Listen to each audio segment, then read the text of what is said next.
It's the most incredible feeling to be here. This is live. Live. WildEarth takes you on daily intimate experiences in nature live. This is a very, very different adventure, charged with emotion. Join expert guides as they search for Africa's most iconic animals. How awesome is this? She's coming right past our vehicle. Take a closer look here. Oh, careful. Oh, no. Ask your host questions and have them answered in real time.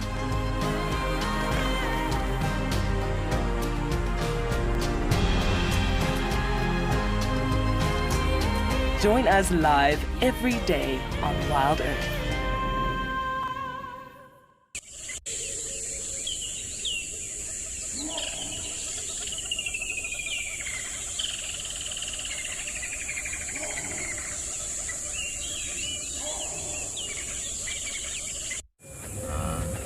This program features live coverage of an African safari and may include animal kills and carcasses. Viewer discretion is advised. Jumbo, everyone. A very good afternoon. My name is Isaac, and we're here in the Masai Mara. To start with, we have 2 female lionesses, and all I can ask you is welcome to your afternoon live safari.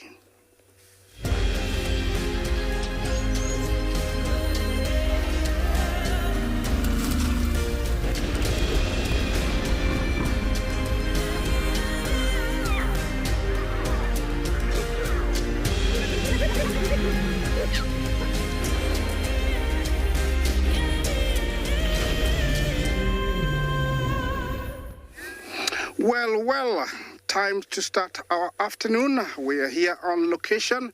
My aim this afternoon is to stick around this area. I was looking for lionesses and I have found them, so I'm gonna stick around here for a little bit.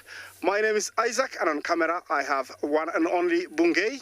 Our mission today is to stick here and maybe go to the marsh, see if we can find some elephants for you guys. Remember to talk to us on #WildEarth. You can also send in your kids' question at WildEarth TV. Our weather for this afternoon is 30 degrees Celsius, and that is very hot for us here. And remember, I'm joined in by my colleagues in other different locations who will be introducing themselves shortly. These are the River Pride lionesses, believe me, and they're quite far away from where we last saw them about 3 days ago. This morning, after our morning show, on my way back, heading to camp, driving very fast, trying to go and get my breakfast, we found them on the track, heading towards a very different location where it's owned by the Olololo Pride area. And they came, we left them, they were very close to killing, and we just came back and found out that they made a kill. They are in somebody else's territory, so this is quite dangerous. Look at how much they have devoured of that carcass. They have eaten a lot of it, and I think this is forcing themselves to eat as much as possible because they know they have to leave this area as soon. Rosaline, Jumbo, and a very good afternoon. You want to find out how many lions we have in this pride? Well, so far we know of 4 lionesses and 1 male and about 4 cubs. So that is the structure that we know, but we keep seeing single ones that broke away from this pride. We don't know if they're going to join back the pride in the next coming months when all the wildebeest are gone, and a team effort will be needed so that they can bring bigger animals down. So we don't know if they're going to come back, but at the moment it's 4, 4, and 1. I say 1 because I know Blondie is the father to those cubs that were born, and so and so, I'm counting him only. We do have quite new males. We have Bob Marley, aka, we have Split Nose, aka Bob Marley. We have Olalashe and his brother. So, we do have quite a lot of males. Well, I'm going to stick here for a little bit longer. Let's take you to another live location.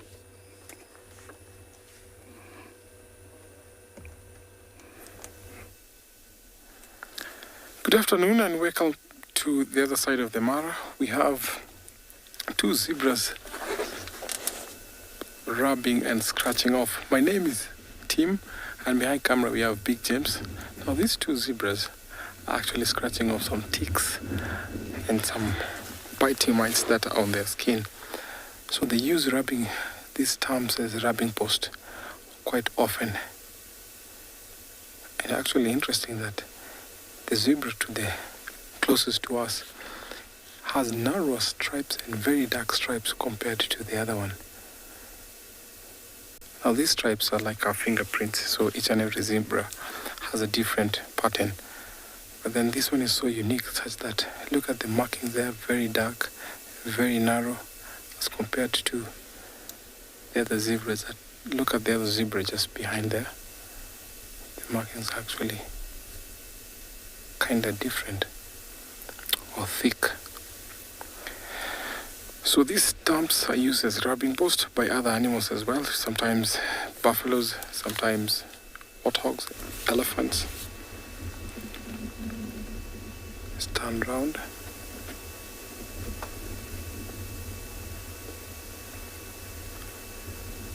See, the patterns are actually super different.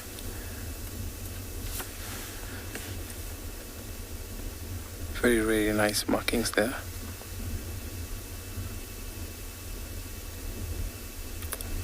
Zebras are always colorful, and these are one of the most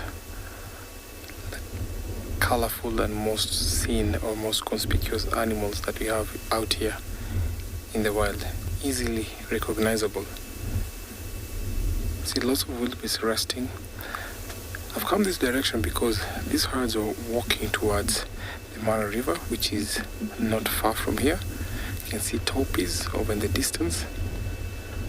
So I'm assuming they might want to cross because they've walked further away from the Ololo escarpment. We have split up between these herds. Some went towards the main crossing and some have come to this crossing, which is not far from here. Oh, he's got a scratchy neck, getting rid of ticks.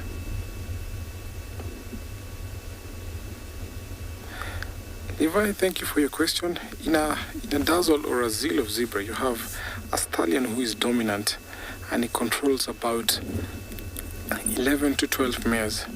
So even though they mix up and walk in a very big group, then these stallions are dominant to their respective mares. So those mares stay to hang around together, and sometimes you find stallions clash between themselves, and the emerging winner takes over that entire group or herd. So yes, there's a hierarchy where the stallions lead.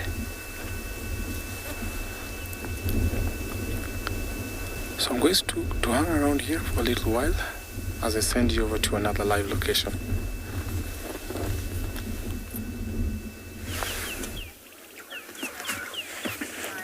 Good afternoon. We're doing a bit of birding here on the western fringes of the Greater Kruger National Park, and if I'm not mistaken very much, we're looking at a shrike species, and that particular shrike species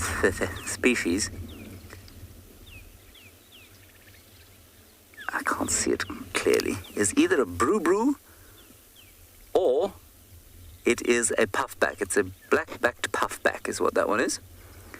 A black-backed puffback, and it goes like this.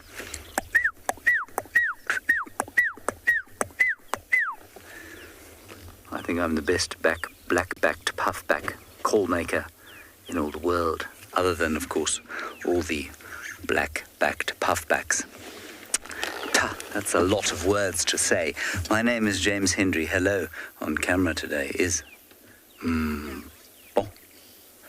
He's wearing a sort of strange hoodie thing to protect him from the sun. Let's see if our black-backed puffback is still up there. Try and say black-backed puffback fast 3 or 4 times, and you shall struggle. And it's up top right there, Paul. Very top of the tree, right, other right. Up. Yeah, it's gone. Okay, well, that's all right. We'll see if we can find... Have you got him there? No, I think he has gone. We'll see if we can find some other stuff. Our plan is going to be to go and perhaps find some tracks of Tundi the leopardess. She was around here again this morning. And if we're lucky, we'll find her. And if we're really lucky, we'll find her on a very unlucky carcass, perhaps. And maybe even with her young son, who we spent a lovely afternoon with yesterday.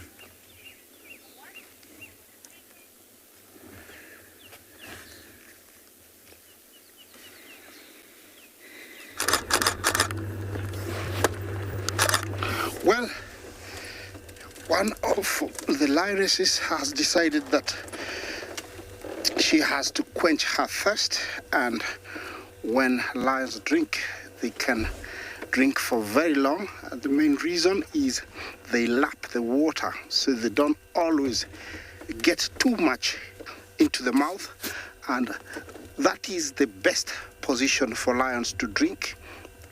It's like they are sleeping because they take a very long time to drink. And you can see she's lapping. That's very clean water, compared to what, I've seen them taking. Water is not always... I don't know if you can hear the lapping.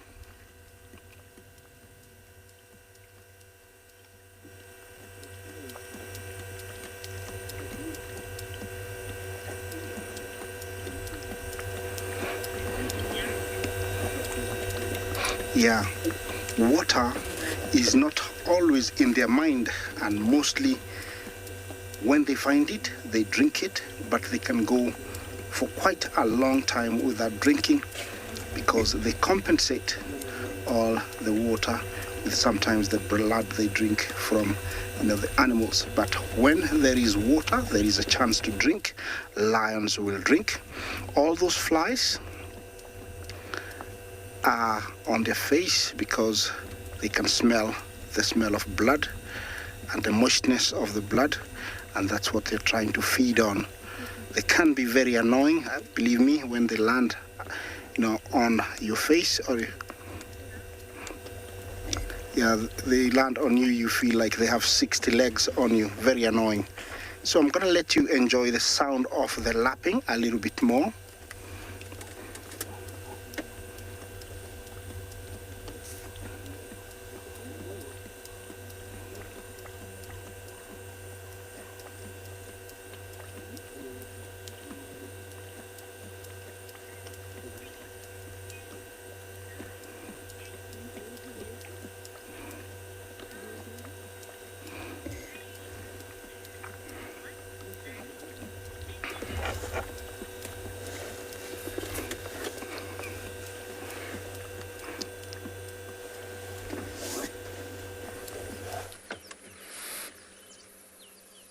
Hello everybody. Look at this almost silhouetted giraffe bull that we've got here. He's very interested in us, giving us quite a stare, but at least he stuck around so that you can see him too. It's really lovely and warm and sunny here on Djuma Game Reserve in the Sabi Sands. Hi everyone, it's me Trishala, and I've got BK on camera with me this afternoon. Thank you, BK. And we are enjoying ourselves in the sun. It's so nice to be lovely and warm and not to feel a chill at all. And this lovely bull is, I think, also feeling that, although he might feel a little bit warmer. So he's going to go down to the water at some point, I think. He's not too far from Treehouse Dam. And you can see he's got an oxpecker under there too.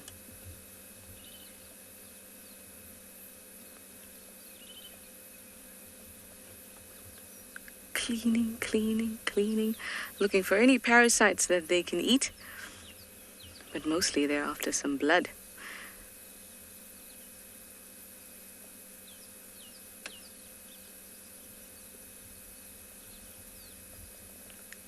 Thank you, everybody. Everyone's wishing me a happy birthday. Thank you so much.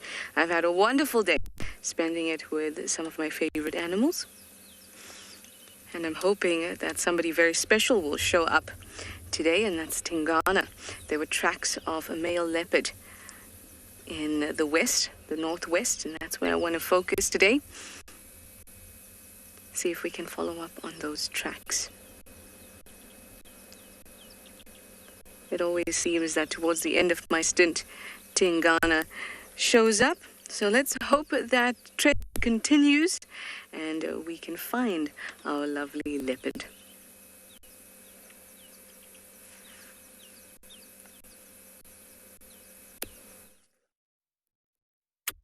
Good afternoon, everybody.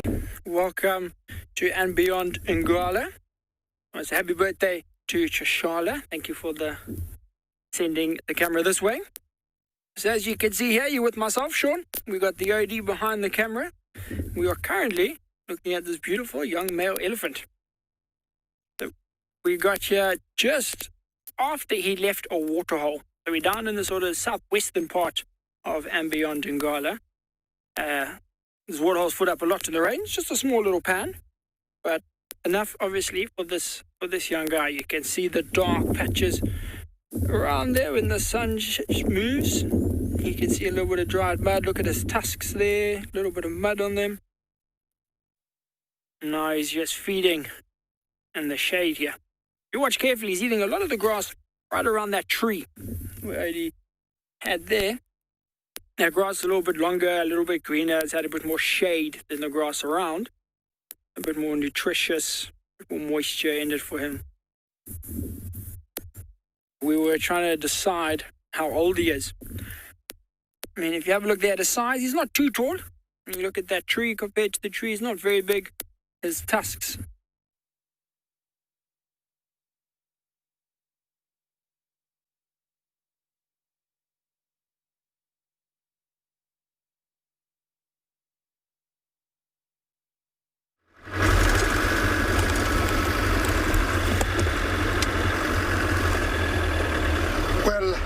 She has left our scene of drinking and she's headed out back towards her sister, who will come into view shortly. Yes, she has reached where her sister is, and Bungei is gonna do his magic to show you where she is. And she has reached there. I don't know if she's gonna, get in and dig in. It looks like that's what she's going to do. But since they're in somebody else's territory, I don't think they want to waste much time, because soon or later, the owners of this territory, who are the Olololo Pride, might decide to come hunting, because this is a prime estate. This is a very, highly priced area. Joy, we have about 6 prides in the Mara Triangle. We rarely get to see more than 5, but 4 of them are very, very commonly seen, namely the Owinos, the Olololo Pride, the River Pride, the Mugoro Pride, and then we have the Sausage Tree Pride, which we haven't seen for quite a while. We have the Salt Lake Pride, and then we have the Bridge Pride, which is quite a long way. We rarely get there. But, those are the prides we commonly see. Of course, new prides are always being formed, but at the moment we haven't seen any prides being formed. But those are our prides. Look at how she was taught well, not to play with food, eating as much as possible. A fully grown wildebeest weighs up to 200, 300 kilos, and you can tell how much they have devoured. These girls are serious with eating. You know, one girl can consume about 40 kilograms of meat in one sitting, and here, definitely, I think they have eaten that with ease. You know, lion bellies are almost like elastic. The more they eat, the more it expands and creates space. And believe me, this is a lion, never wastes food. I've seen a lion that ate so much. It ate so much.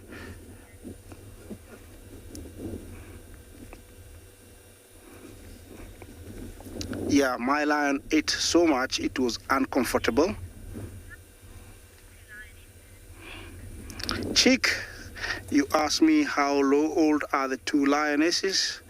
Well, about 6 years. They look about 6 years, still in their prime. This is when they are really like good hunters. They are really good mothers, and at the same time, very good pride members.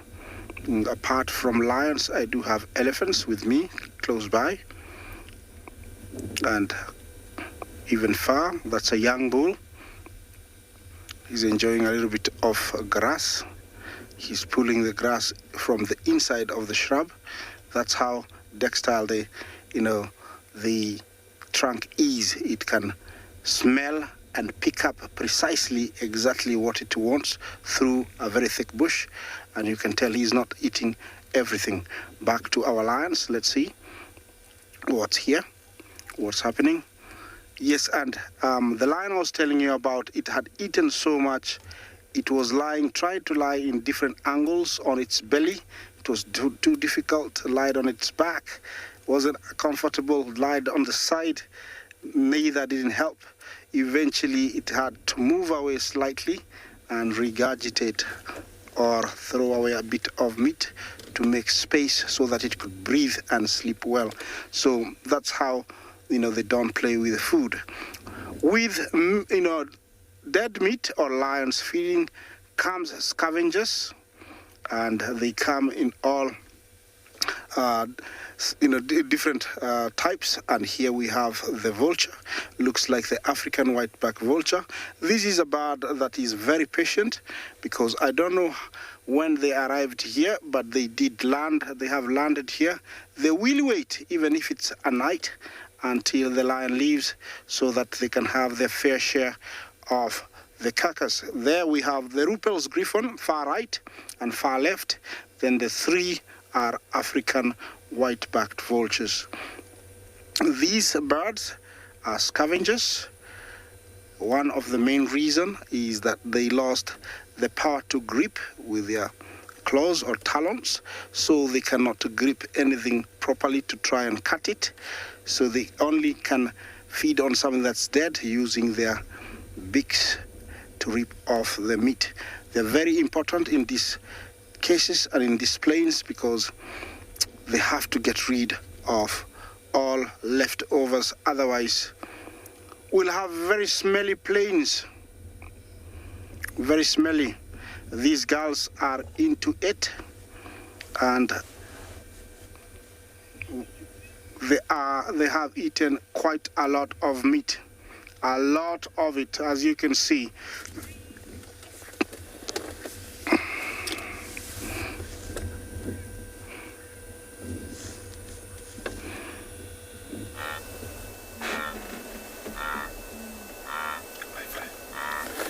Our wildebeest here are resting.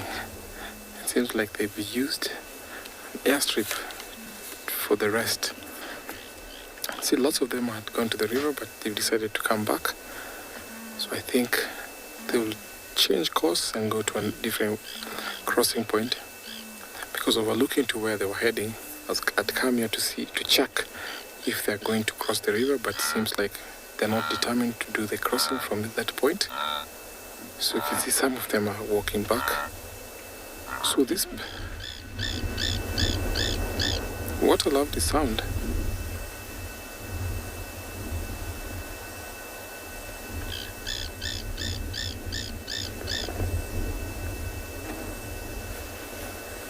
such an interesting sound, and how they're resting and walking.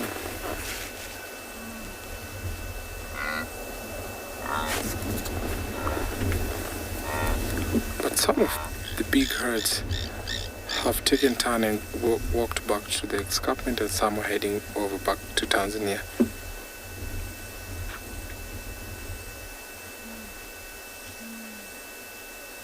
See some zebras over in the distance leading the way. But I'm sure maybe they might have come here because of grazing, because this area has not been grazed for a little while after the rains. So because of the movement and the distribution of rain, so this will also be attracted to come to this area. What an interactive way to come and watch this wildebeest over here.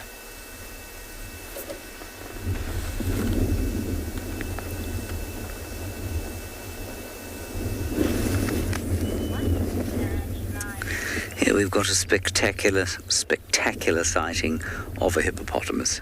As you can see, really one of the best hippopotamus sightings I think we've ever experienced. Oh, look at that. We've now got 2 ears and 1 eye and 2 nostrils and 2 more nostrils. Will the excitement ever cease? And it's a wonder that Mpo can keep the camera still. So excited is he right now. He's quivering all over with excitement at this rare sighting of now, well, 1.5 eyes and an ear. Sure. And 2 more nostrils. Oh, look at that. More nostrils, more ears, more eyes. An uncountable number of facial orifice that have come to the surface on the heads of hippopotami, and then they disappear again.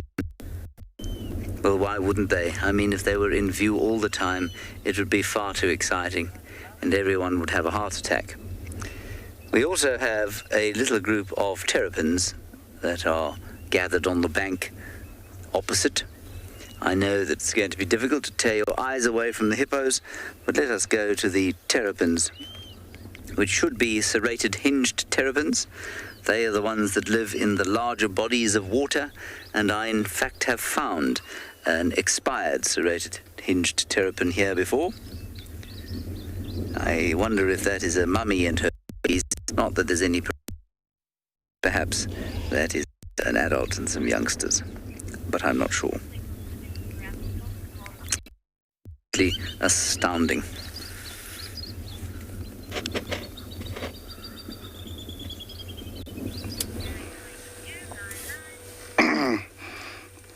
Well, they haven't stopped since you left me from eating. They're still doing what they do best. Look at her cut that skin to expose extra meat that she really wants to get to.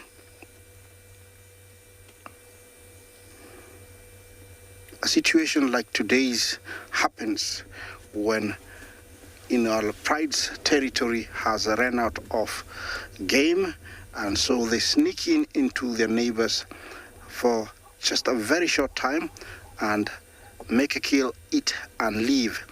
They properly utilize that time, and part of what they're doing now is exactly what they're supposed to be doing.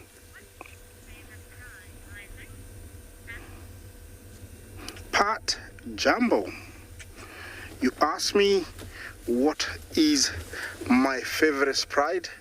That is a very good question, because I love all these lions, but I still say that the Olololo breakaway of the 4 males and 1 female is still my favorite, because they're going to be a power to reckon in the next coming years, and they're just coming up. That is going to be one of the best prides I think we're going to have here. Well, the main reason is that they were born here, they know this area, and they deserve to be here. So I think the Olololo breakaway of the 4 young males and a lioness is my favorite. And the other thing that makes them really my favorite is they are mastering how to bring down buffalo. So they're not always going down for the faint-hearted like the wildebeest, the warthog, and the zebra. They are going for the big and angry and dangerous. So, I like them for that reason. Thank you for exposing the inside of the ribcage. You can tell that what she's feeding on is the brisket, the middle of the rib cage where it joins. Usually that is very fatty, that is got a lot of steak, and that's what she's exposing, that's what she's trying to eat. After opening up that, she's able to get to the inside and actually spread like the ribs wide apart, but that's what she's feeding on at the moment. There is a lot of meat in there. This is a fully grown wildebeest, and they have eaten a lot of it, and it's unbelievable how much they've eaten. Yeah, I'm just gonna stick here.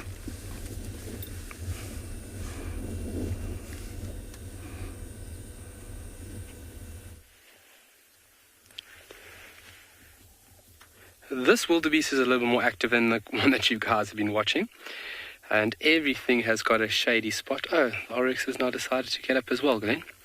We had an oryx under the tree for a bit of shade. We had the wildebeest and as well as black-backed jackal. Good afternoon. Hello, welcome. My name is Carl. Welcome to Tswalu Kalahari. Behind camera is Mr. Glenn. Hello, Glenn. Hello. Welcome. Thank you very much for joining us. A cooker of a day today.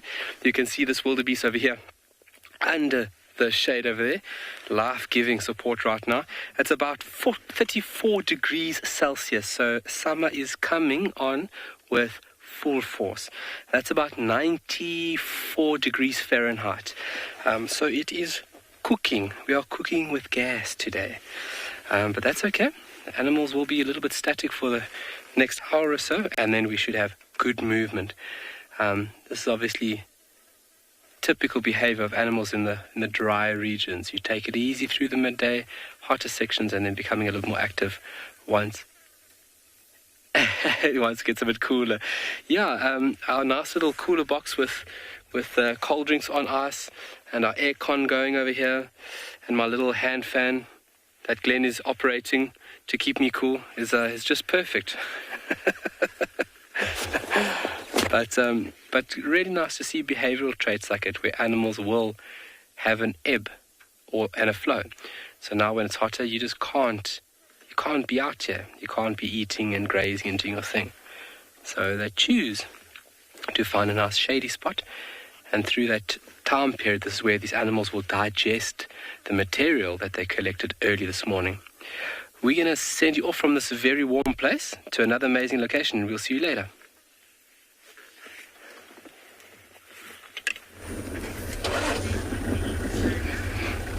Well, these girls are no, joke with food. As you can see, they are still getting on it. It is necessary for them to do this because with young ones, they need to suckle, they need to give them that much needed nutritional milk, especially the first few months. The calves are heading towards 3 months, so they need a lot of milk, and with them feeding like this, it guarantees that the calves are going to live longer. Sometimes it is not guaranteed that they will actually make it in life, because mortality rate is still very high before calves reach the age of about 2.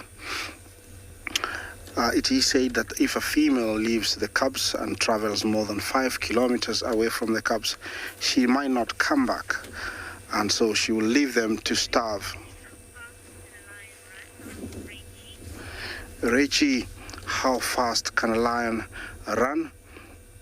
Well, they can catch top speeds, full speed, and depends, how fit they are, but a nice, sleek female hasn't eaten stalking something, bursts to get it at around, 20 feet before it gets it. It can catch-top speed of about 55 to 60 kilometers an hour, but they cannot keep up with that kind of pace.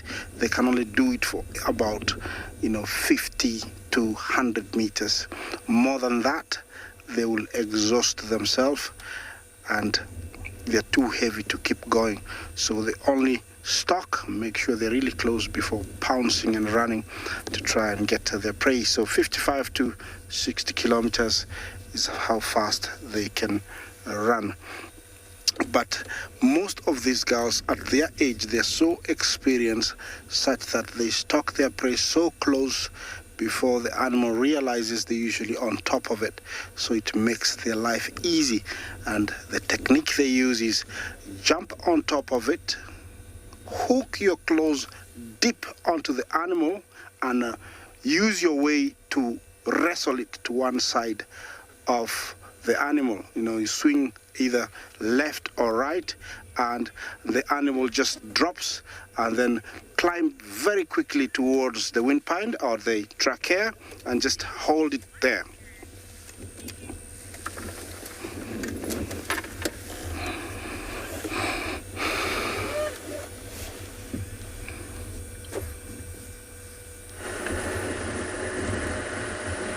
We are driving about in the west, like I said we would, and we're looking at any spots of shade, and of course looking for tracks for this male leopard. It could be two leopards, it could be Tingana, which is what well, it's hard to say I'm hoping for, because I love them both so much, Tingana or Hukamuri, because the tracks were coming from the west, but Tingana was seen around that area, so it could be either one of them, even though he prefers the north. I haven't seen Hukamuri for a long, long time, so I'd love to be able to see him. So whoever it is, I will be thoroughly happy. The bush has gotten so green, don't you agree? Green grass everywhere. Leaves are popping out. That looks very, very nice. Well, we're going to keep on driving about. Like I said, keeping an eye out in the shady spots and for tracks.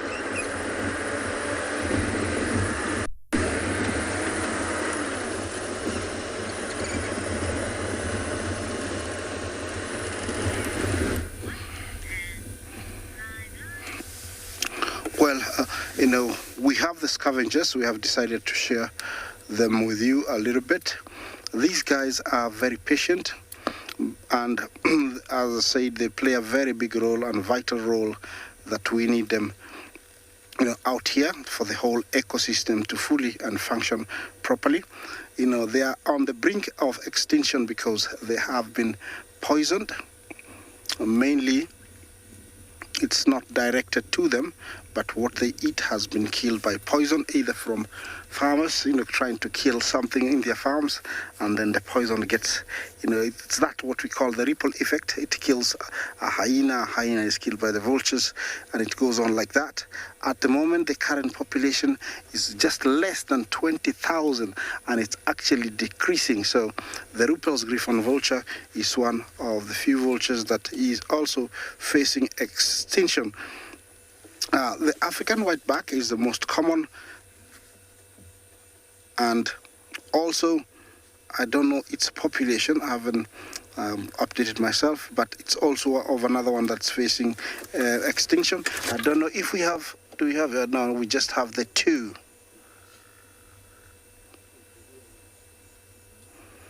And if they are birds with, patience, it is vultures. I don't know how long they've been here, but they are determined to eat, and so they will stay here for as much as they can. Some of these vultures that we have here in the Masai Mara and in the migration time.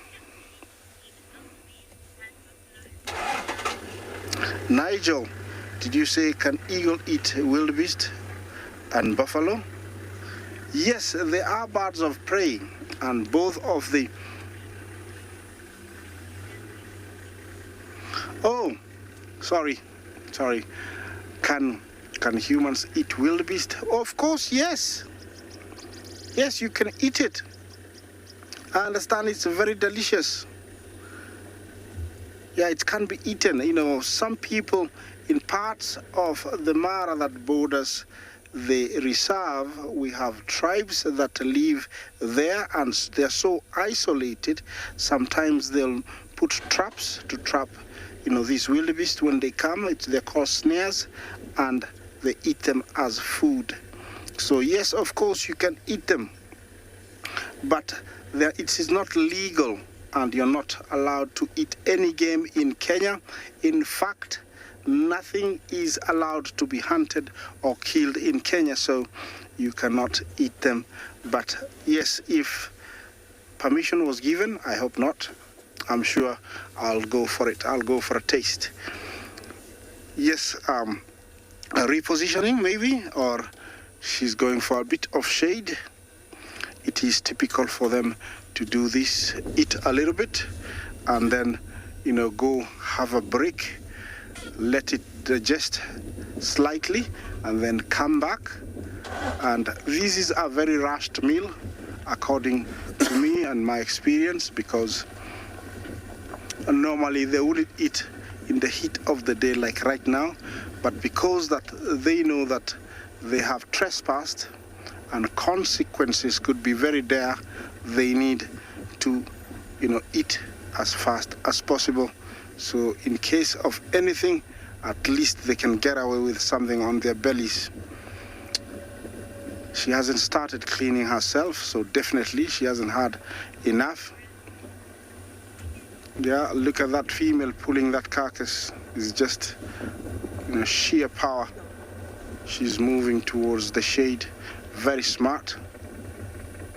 Yeah, that is better, girl. Yeah, that's how strong they are. She gonna go hide it? Look at that. Yeah, she's just hidden it completely inside that shrub. Yeah. Well, I'm gonna continue being here, just in case of anything. We'll let you know. Let's take you to another live safari vehicle.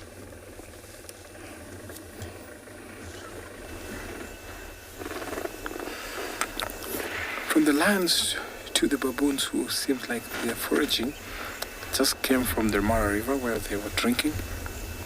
So baboons will drink about 2 times in a day, but sometimes when there is no foliage or no water, they walk to a long distance. They can walk up to 4, 5, up to 20 kilometers from their roosting home range. So this is a typical time where they will come to drink water because it's a little bit cool. No animal present out in the river. Actually, they fall prey to leopards, and sometimes they have to be very careful whenever they come to drink. So the big alpha males will be vigilant or sentinel next to some termite mounds, the trees, to check or watch over the rest of the troop. Baboons are super interesting when you're watching them play, when you watch them interact with other animals. This morning we had a nice interaction where we had baboons and some impalas. So slowly they'll start walking back to their respective place where they will roost for the night. And sometimes the reason why they go early is because if they are going back, maybe a leopard might have seek refuge in their tree, their roosting tree, or maybe has a kill. So they need to seek another tree from this home range. So within that home range, they have selective trees where they roost for the night, where they also have rocks and crevices where they actually roost for the night, where they settle, where they are far away from predators. Sometimes the alphas are the ones who will be leading, sometimes the ones who will be last. See that one there? He's actually the last one to join the troop.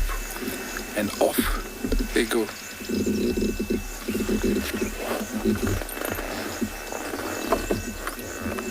This is Mom. Thank you for your comment. I agree with you.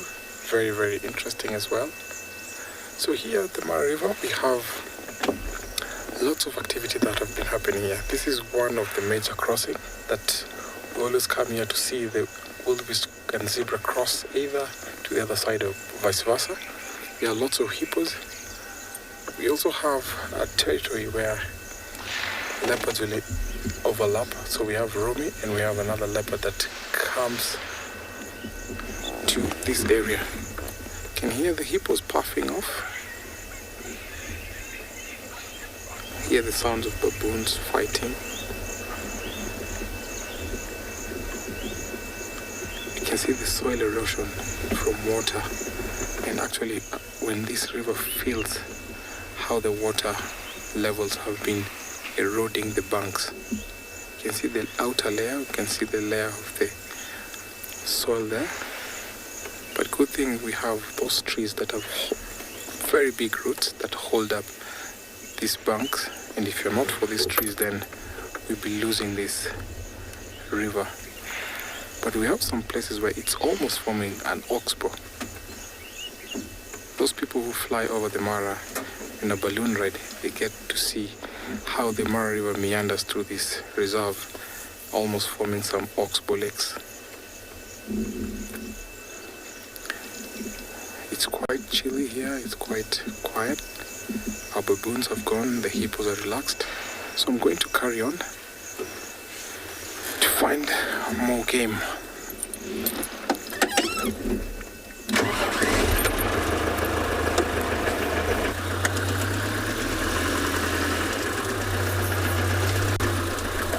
I'm still on my mission to find Romy the leopard. So this is her territory.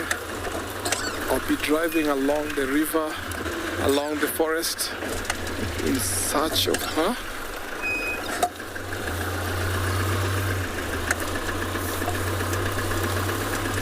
You can see this area has been grazed by hippo. That's why we have very short grass. That's evident hippo use this area as a grazing ground.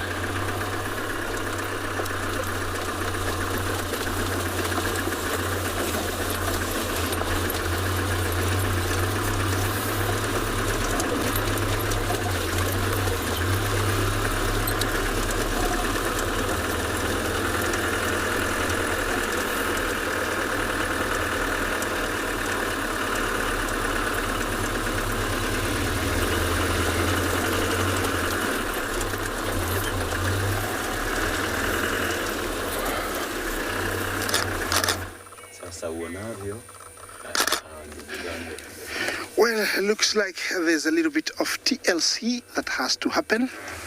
That is the short break they have taken to do so. So show some love to one another.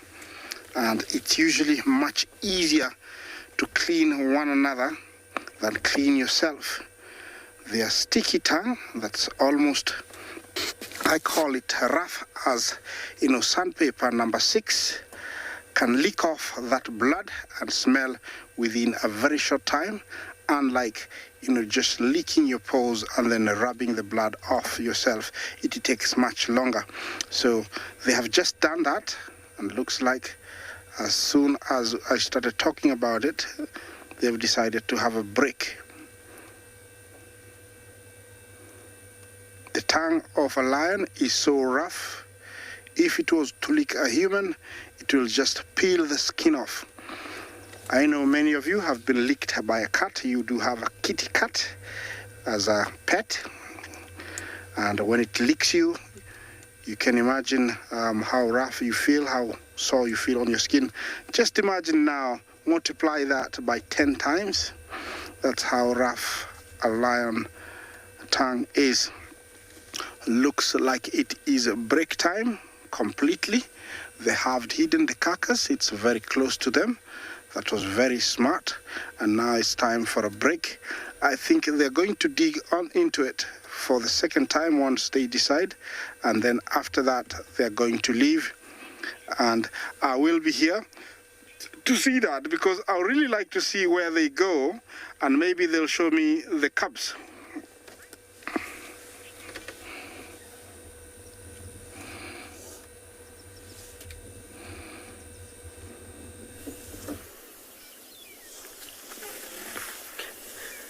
Well, it seems as though our luck is changing here at Pridelands because we have a colony of mongoose that are just enjoying the sun.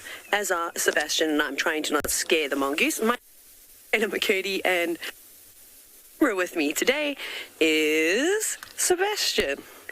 There he is. And like I said, we're here at Pridelands, which is part of Tswalu Game Reserve. But this colony of dwarf mongoose are really, really interested in us. Sorry for all twisting and turning. With these smaller creatures, you actually have to move very... well, not at all, in fact. They didn't like that when I shuffled about, but luckily they're relaxing quite quickly. But there we go. Now, it's quite a big colony. They're all very, very busy. And when we first arrived, they were all out on the road interacting with a hornbill. They have a nice symbiotic relationship between the two different species. But now they're just sort of foraging around in this termite mound underneath this lovely tree. That one is just sitting right up top, probably keeping an eye out for any kinds of predators.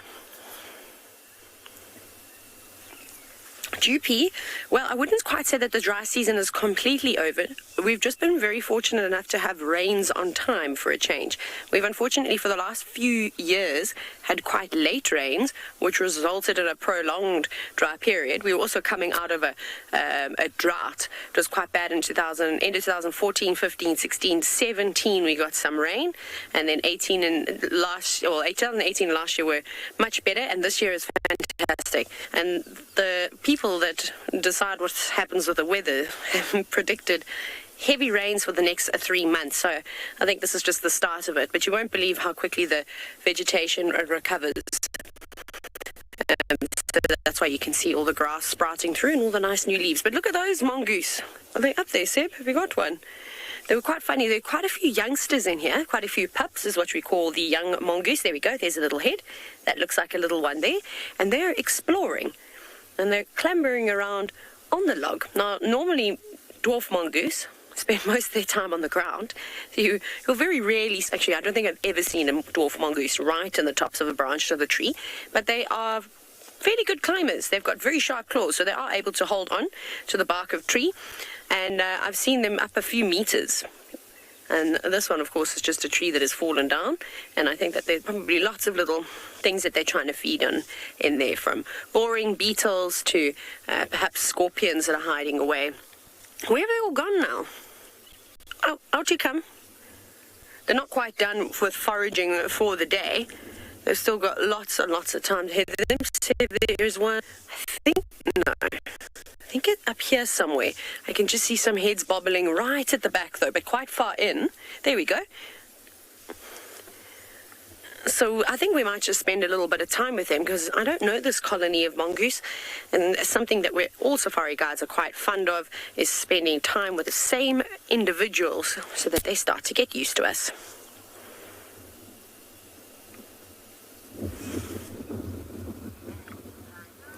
I'm having such a peaceful time here with this little kinship group of zebras, specifically those two that are snoozing on the road. Now, we're often asked, why do they stand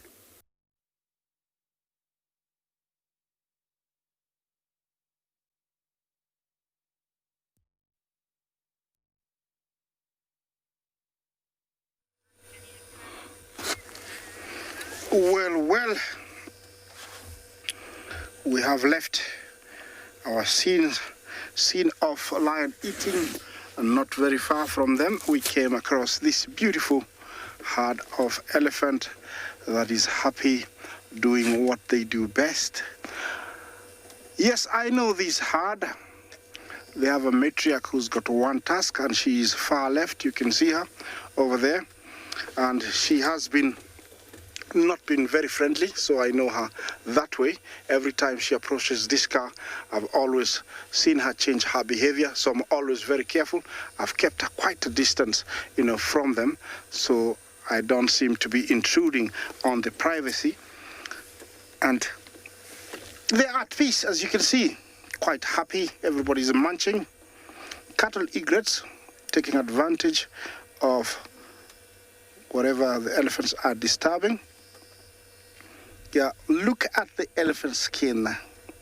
Elephant skin is very, very rough.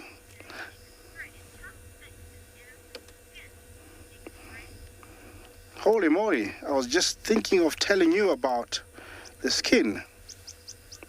Okay, how thick is elephant skin? Yes, at the back and at the forehead, the elephant skin is very thick, but at the back, at the anus, the underbelly, and around the ears, it's not as thick. At the back there, it's around 2.5 centimeters, almost an inch. And it's basically gray, but it differs, the elephant, differs in color depending on where you find them. If they are in places where there is really like sandy soil, then you'll find them, they're more gray. If they're in a very red area, red soil area, then they'll become very red. And over here we have clay soil or the black cotton soil, so they're very, very dark because they wallow or they add a layer onto their skin that helps reduce the glare of sun, acts like sunblock, and also they can lose lots of water, so the addition helps them not lose too much water. So that is how thick the elephant skin is. When an elephant dies and you come across the skin, it is almost as hard as wood.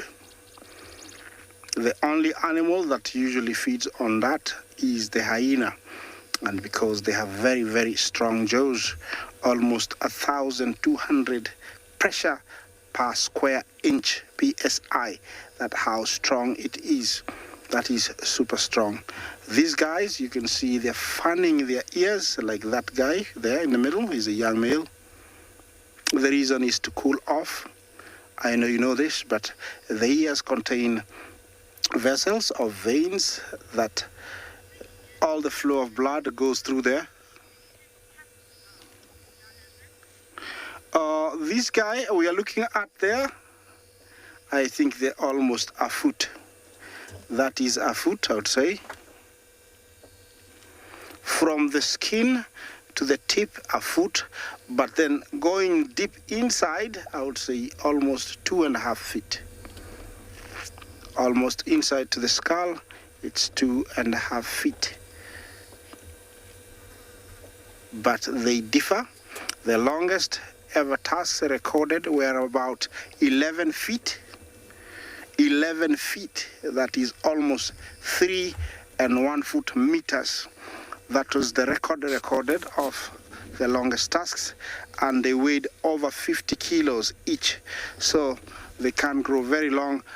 Of course, nowadays it is almost impossible to come across elephants with such long tusks, but they will make a comeback because mankind has decided that elephants will have to leave, so they're making a comeback. That is a youngster. I don't know what he was doing there. It looks like he was doing something naughty because he just came out. Looks like he's a boy, definitely.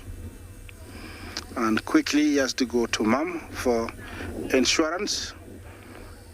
Yeah, elephants are very protective, and related sisters always act as aunties. We call them allo aunties, and usually if a youngster like that makes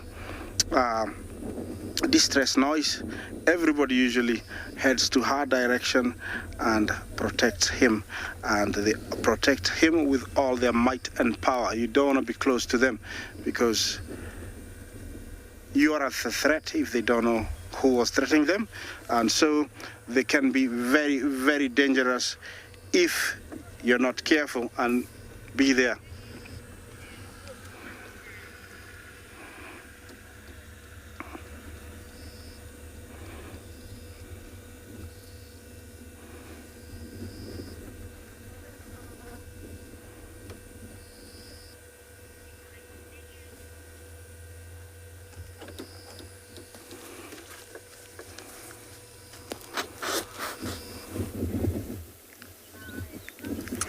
Now I can get on with my in-depth discussion of the zebra. I don't know how much you got of my last dissertation on why they are standing like they are, head to bottom, as it were. That is classic. That's going to make me yawn. Yeah, it is.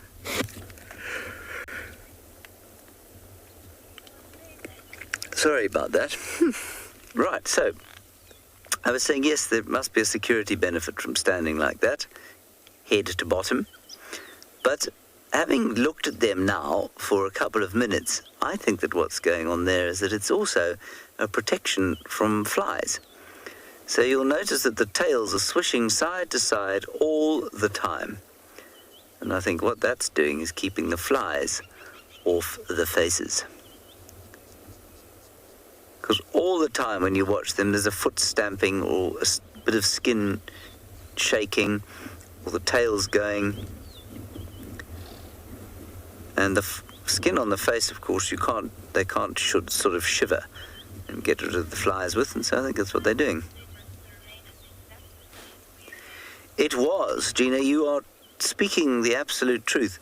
It was very kind of the zebras to remain in exactly the correct position, in exactly the same position for so long. Because normally the animals aren't here subliminally that we're about to go live, and then they pretend that they weren't doing what they were doing. And everyone is now yawning as well. Good, I'm glad. That means that you either care about the zebra or about me, I'm not sure which. But apparently, if you see somebody or something yawn and you don't care about that thing, you won't yawn as well. So let that be a lesson to any of you who are married. If your spouse yawns, you must at least fake a yawn. Otherwise, you will have a problem, because they will realize that, there's certainly a school of thought that says you don't care about them as much as you maybe pretend to or think you do.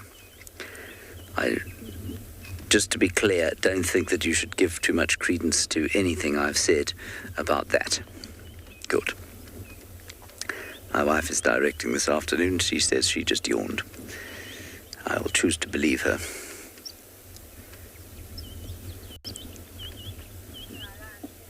Oh, my wife didn't yawn. Oh, great. Okay. Well, there it is. So much for absence makes the heart grow fonder, etc.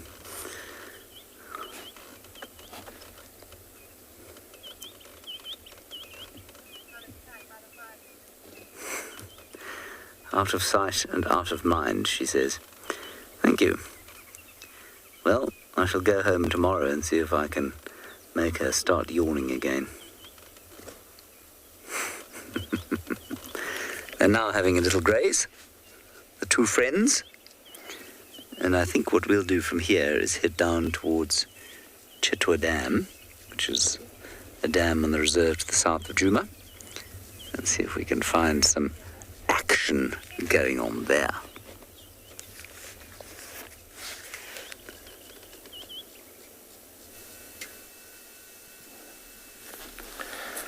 So here we come across a herd of toppies, and you can see some of them are lying down on the grass. Those are the young ones. And sometimes their mothers will walk away to graze where they leave these young ones hidden in the long grasses, and then they'll come back later where they come to nurse them. So this social group sometimes depends on the weather pattern also, because we have some that migrate, some that are residents, and these numbers sometimes increase or decrease. So this is like a nursery where we have lots of young ones here. So it seems like everyone is taking care of a calf. Interestingly, they're not as social like other animals, like let's say the elephant or maybe lions, because they will not take turn to take care of each and everyone's or any other one's calf. So they only will nurse their calves, and if another calf comes or approaches a different mother, they'll always be rejected. So these calves are about a month old, so they're actually in a good stage where they can outrun predators. So this is a very nice scene here. We're going to stay here as I send you over to another live location.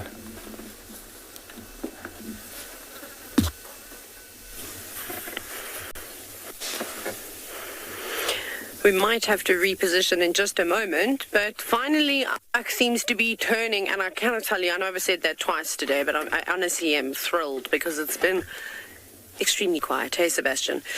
But this is an elephant. I feel like I need to just state the obvious there because I, in fact, forgot what elephants actually look like, and it's an elephant that we see every now and then. His name is Dex, but now he's hiding behind the tree, so I'm going to play the reverse game very quickly. And, well, I'm obviously going to revert. I never know. See, my mirror, all the drama. I can't see. Let me go back. Seb, will you just let me know if there's a big tree in the way? I love reversing. It's my favorite thing, second favorite thing to do in the world. My first favorite thing is to brush my teeth, to go to the dentist. No, I'm not joking. That's the sad thing. Except maybe the scalp. But I feel like Mr. Dex is on the move today. Hi, boy. Why don't you want to be seen? And he has just had a complete mud bath at Buffalo Pan, which pretty much lies just to the southwest of us. That's so nice. I've been waiting for ages for that pool of water, or that pan, just to fill up again. But now that there's so much water around, I think once the little puddles dry up, it's going to be very, very popular with the elephants and the buffalo. Move over in Ndlovu Dam. Buffalo Pan is here. So anyway, so there he goes, munching on all the twigs, walking around. I wonder where Gap is, because this elephant, Dex, and another big elephant, he's got really big tusks. Not quite Ezelweenie-sized tusks, but they like to stick together, so maybe you'll see him.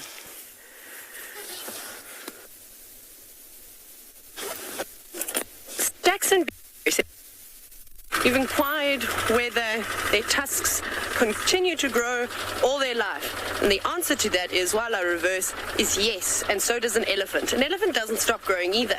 Obviously, the growth rate of an elephant slows down as they start to get much older because they aren't able to... You know what, we're going to go forward because there were more elephants. Hi, Dex. Thanks for showing up. Elephants Live will be very happy that we got to see him. But as they obviously start to get older, they're not able to eat as much and not putting all that nutrition back into their bodies. So you can imagine that all those types of things start to slow down. But he's not a very old bull. They think he's in his early 20s, so he's quite substantial in size, but he's still got a lot of growing to do. A Kumor will dwarf him, or that elephant bull that we saw yesterday with the rather large tusks. There's another elephant just up ahead in case you're worried. And he'll even be bigger than that elephant. What you doing? Are you in the water? Oh, we're going to have a mud bathing elephant now. Hopefully my signal plays ball. Now I've just got to sneak past this little acacia tree. Hi, boy. There we go. That's a nice little view. And I reckon this elephant's going to stand still for a bit longer than what Dex was doing. Have you just created this new mud wallow? Looks like it. Doesn't look like anything was here before. Oh, doing a little dance, saying, yes, Taylor, I just made this. Or perhaps a warthog created it. None of the elephants want to stick around. Where are you all going? We're going to lose him too. There's just a bachelor group here that's moving about. And they are now heading west. I don't know what's so great about going west today, except that I think there's a song here by Pet Shop Boys. Is it Pet Shop Boys? Go west, dun dun dun dun dun. Is that me showing my age? And the only reason why I know that song is because when I was a child, I was very lucky. We had a dance mat, and that was one of the songs on... That was indeed one of the songs we had to dance to. I don't know how to show you more elephants. Why, Sebastian? Sorry, Seb. This is not great. They're not participating. Seb has now done a deep sigh, aimed at the elephants, though. Hey, Sebastian, not me. Not my terrible positioning. That's what I'm going to just tell myself anyways. But there they all go. So I'm still keeping an eye out for Gap, the elephant, who is enormous. I don't know. Did you see Gap while you were with Mike, Seb? No. I haven't seen him in a while. You haven't seen him? Yeah, he's quite an enormous fellow. We tried to put him on screen a few times, but he doesn't like to cooperate. I think he's camera shy. But he might be in here amongst the rest of them. But not spending so much time here on feeding on one tree, just grabbing a few mouthfuls of leaves and then off the go. Off they go. Perhaps it's got something to do with all the tannins that are building up as these elephants browse on the trees.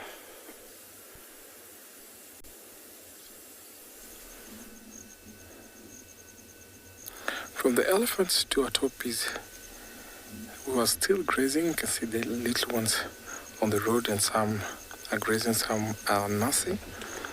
So this nursery will be isolating themselves from the main herds, where we have a mixture of males and females. So they will stay in close association with their mothers until maybe a year and a half, where they can be able to be strong and be able to fend for themselves. And maybe some will be dominant rams, where they'll be establishing their own territory. So topi males will establish a territory where they maybe one or more will attract the females who come into what we call a lek. So a lek is when males will gather in a competitive display of courtship to entice females. So the females will walk into those leks, and the dominant rams sometimes kicks off, fights off the non-dominant or lower-ranking males out of the leks. But then the females are the one who choose who go into the middle or the center of the leks to find a mate. How interesting is that? You see, sometimes they have a very good display where they do knock their heads and have a rocking canter.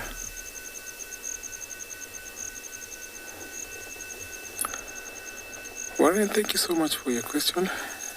You'll see some formation of the black kind of bluish patch on their thigh when they're about 5 to 6 months old. That is when they start developing, and by the time they're 1 year old, it's already conspicuous. The markings can be seen. So I'll say about 4 to 5 months, it will start developing, and you'll be able to tell it's a topi, because sometimes they get confused from a long distance to be young impalas. Seems like it's a peaceful afternoon for these topis. I'll still carry on with my mission as we leave these topis to graze.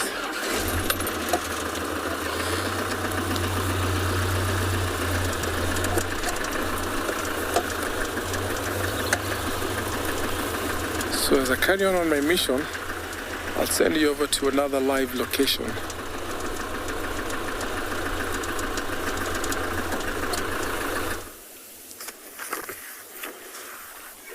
We're really on a roll today. Get it? Yes, we're looking at dung beetles, but now, of course, the one has taken a break in the shade. Hey, Seb, did you ever think that, you could use a pile of elephant dung to shade yourself? I didn't think that. But anyways, there is one there struggling. Looks like a plum-coloured dung beetle. That is not a plum-coloured. I think it's a copper dung beetle. That's just moving around in there. I don't think it quite knows what it's doing. I want to get out of the car so that I can shimmy some of the dung out of the way, but could have used a different word. That would have been great. The alliteration would have been good there.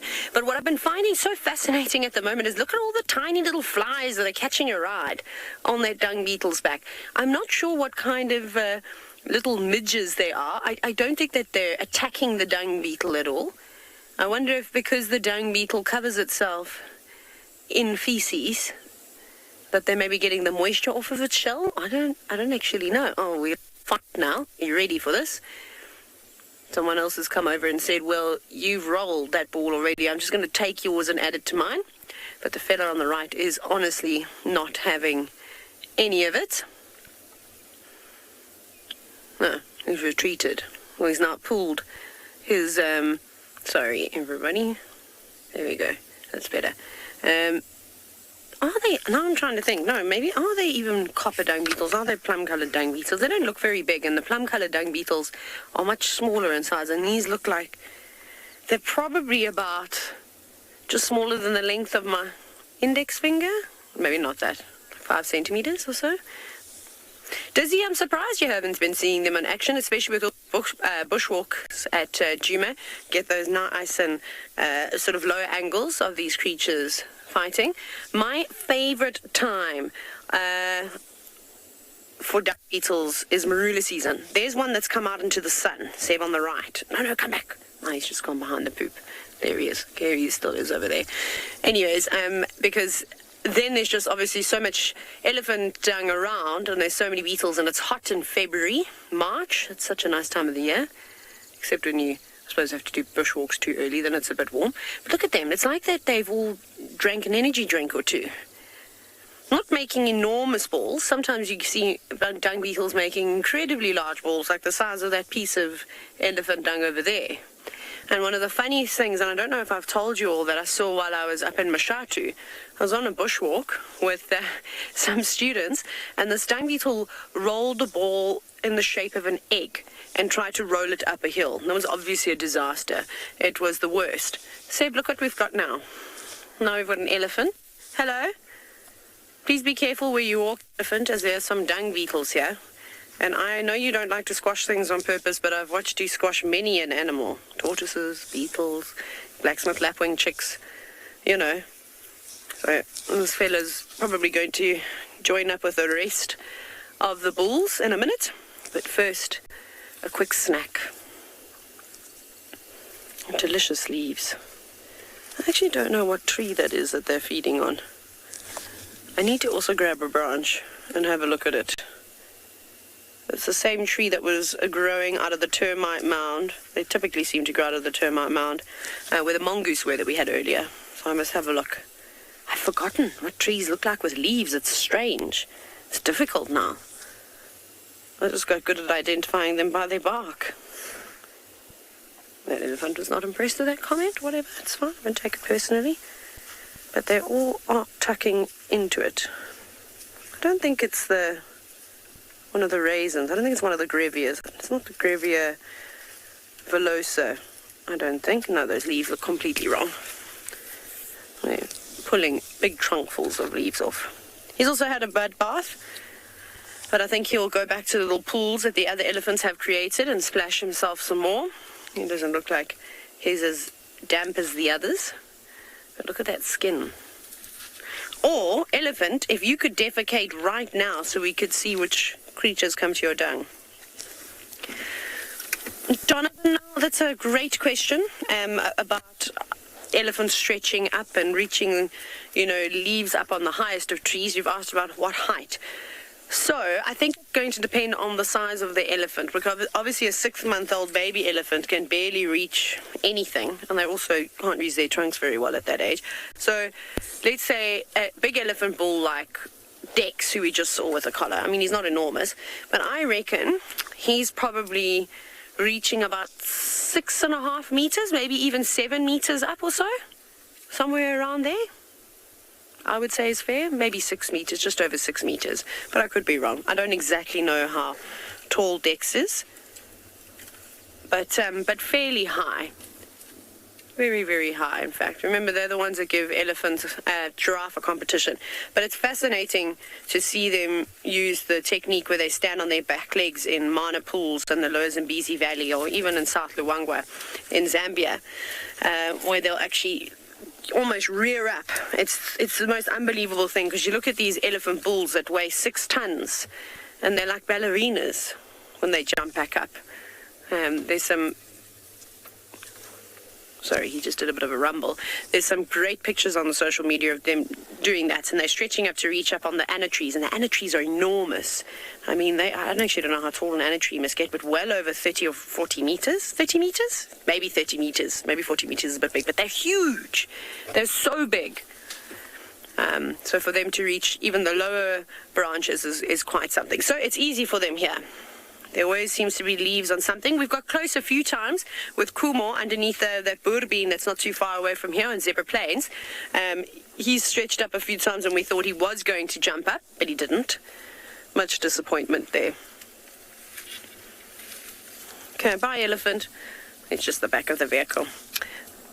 But we've still got the little dung beetles down on the ground that I will probably watch for just a little bit longer, because I'm hoping my favorite species of dung beetle, which is the spider dung beetle, will also make an appearance.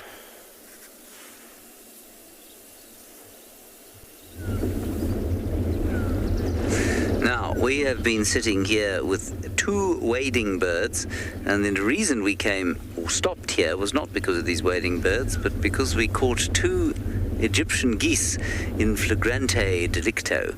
Unfortunately, they have gone away now, seeking privacy. Now, we're often confused by these wading birds because they are quite tricky to tell apart, especially if, like me, you are not very good at telling anything apart from anything similar to that thing that you're trying to tell apart from the other thing. So what that is there is a green shank. A green shank, and often when you see your first green shank or your first sandpiper of the season, because they are migratory, it's quite confusing. Certainly I find it so, because I have to remind myself what I'm looking at. And conveniently, right here, we've got a common sandpiper as well. If you go to the right there, Mpho, he's just sort of closer to us on this side. I bet he's behind that bush. For you. Keep going down, tilt down. Keep going, keep going, keep going. There he is. So there's the common sandpiper. And you won't be able to tell this from your screens, but he's quite a lot smaller than the green shank. He's got shorter legs, and most diagnostically, he stands behind trees all the time. No, that's not true. Most diagnostically is he's got those little sort of pectoral patches, a half moon onto his wings, if you can see there on his shoulders.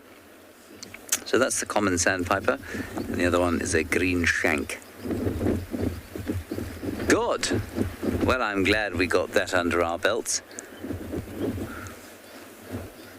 There's a fearsome wind blowing over the water here at Chitwa Waterhole.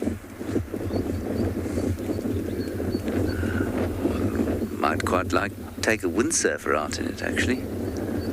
One wasn't going to be savaged by crocodiles when one fell off.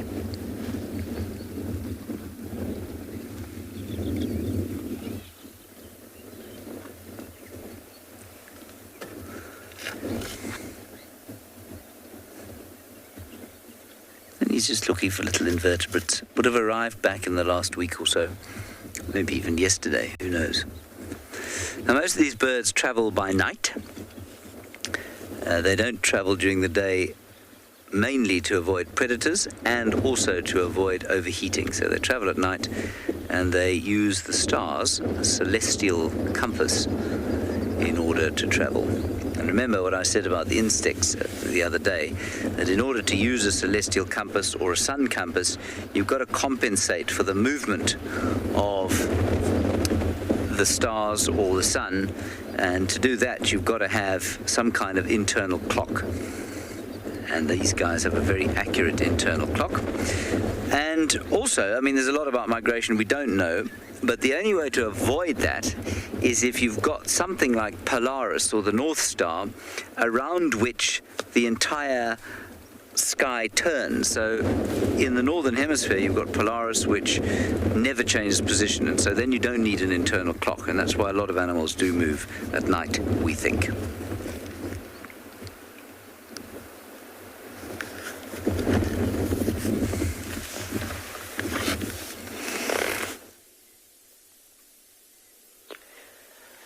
Very important that you find a shady spot right now. So, looking at this scenery, nothing much, but if Glenn zooms in there for us, you're going to see something relaxed. And obviously with the cool of the shade, it's a perfect spot for it just to be resting. Taking it easy. So at last we have found, this is a hare, and I have a chance to redeem myself. I actually made a bit of a boo-boo, so for you, those of you that have been with us for a little while, when we did have the Cape here out west, I said it was the difference between a hare and rabbit. There was that one thing, and I said was the fur, which I'm sorry about, it's not correct. So this is a hare, specifically a Cape hare, which has a reddish tinge in comparison to our scrub hare that we find in South Africa. And these two species do overlap, and sometimes it can be quite tricky to actually identify them. So looking at this animal and looking at the differences between that of a hare and a rabbit, it's very easy. So if you're looking at hares, they are long-legged, they're fast runners, and then their young are born fully furred.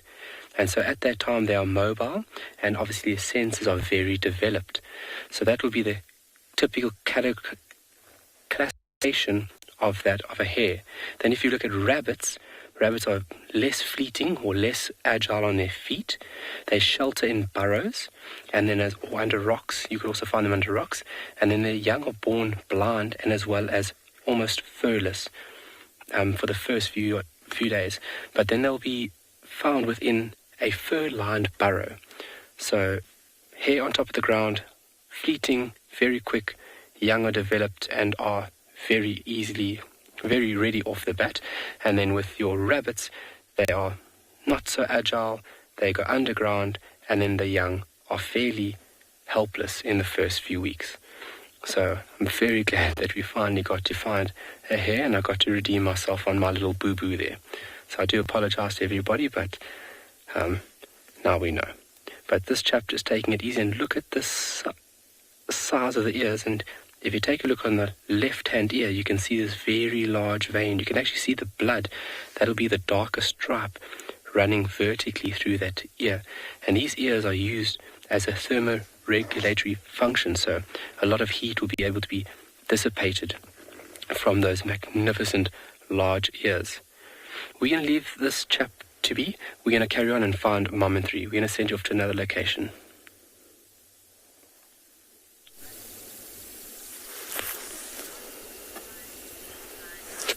We've got such a cool little sighting here. No! Don't you go behind the car. No! Wait, Seb. Oh, that was so disappointing. Sorry, everybody.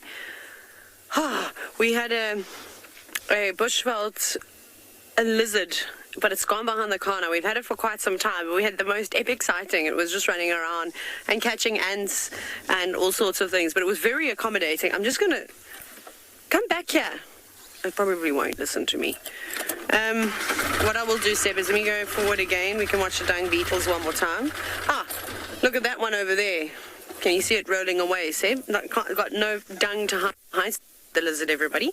But one dung beetle has completed its ball. If I was a female, I would not be impressed by that. That is very upsetting. That is like the equivalent of a piece of quartz instead of a diamond or a tanzanite or something like that. Very upsetting. Still got all the little midges on its back. Actually, I don't know if this is a female or a male dung beetle, because obviously dung beetles need to also at some point eat the dung. Maybe because they are so small, they are just balls for food. That could be one of the reasons. That wouldn't be sufficient. If females were to lay an egg in there, that larvae would starve to death, because once they bury them, there's a fair amount of the ball and of the feces material that dries up. So, it needs to be far bigger than that. But I do feel sorry for it, though. I wonder if those little flies are a hindrance to it. I mean, we know that there is a symbiotic relationship between dung beetles and mites, and how sometimes the mites can overrun these beetles, and then they can unfortunately die, but normally it's just a few of them. But look at that, like they're following them. That's how we feel. That is Seb, that is you and I on game drive, trying to get rid of the mapani bees, normally. Or when we're sitting in a herd of buffalo, that's what it feels like. And I definitely do perform some of those rolling around tactics to try and get rid of the flies, but how's that a swarm of them? I'm going to have to do some more research about this, because, I mean, obviously, you associate these flying insects with dung and the moisture, but I don't know why they're still hanging around that beetle. I don't know. Anyways, I shall try and look for an article on that, because that's quite fascinating. Now we've got another one, Seb. I don't know if you can. I think it might be too close, eh? There's one here. No, it's also going to go behind the seat now. There's another one rolling up. Oh, wait, oh no. It might roll down. It's not doing a very good job. There it goes.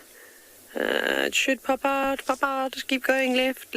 Not you, sorry, that's me navigating the dung beetle. Telling it to go into frame. There it goes. Also, covered in these things. If anyone is able to grab a screenshot, if we do get closer to them, it would be nice to just try and identify what species of like little midge that is. Obviously, the dung beetles don't stand still for long enough. I don't think that they're Mapani bees. It doesn't look like that. I mean, if it was them, then they're just there for the moisture. But it's quite a nice, like a fashion show, hey? It makes them look like they've got spots. It almost makes them look poisonous, don't you think? You know how, well, obviously, you know, a lot of, especially the arthropod kind, have got aposematic coloration, and the reflection on those translucent wings almost make it look like it's got white spots, indicating that it is dangerous, that it doesn't taste nice. That's obviously not the case. That's not what's happening here. I'm just saying it looks like it. It's quite cool. Very nice. Off this will go. So going at a huge speed. Anna Maria, there's different types of dung beetle species. So typically they will feed on dung, but the type of dung varies. So there are some carnivorous types that will only feed on predator dung. Not the ones that we're looking at right now. They will take all sorts of herbivore dung. Buffalo is quite easy to also roll up. And then, of course, elephant dung, which we're seeing a lot of at the moment. And then, I mean, dung beetles are very intricate species. They're so cool. You obviously get different types. So not all dung beetles roll balls. You get some. I reckon if I went over there and lifted up the dung, I can't get out the car and just showed you, you'll see there'll be tiny little holes inside, and those are called endocorporates, so they're living inside the dung. And then you get others that will roll balls, and then you'll get some that like push them down straight underneath the dung. They'll dig a hole and pop them down like a long drop, if you will. So there's all different types, which is really, really quite cool. And then of course you get the klepto parasites and our dung beetle species too, and they'll try to steal each other's balls away from one another. But look, there's lots of flies sitting on there too. Maybe we can have a closer look at all the flies sitting on top. I don't see any brightly coloured ones.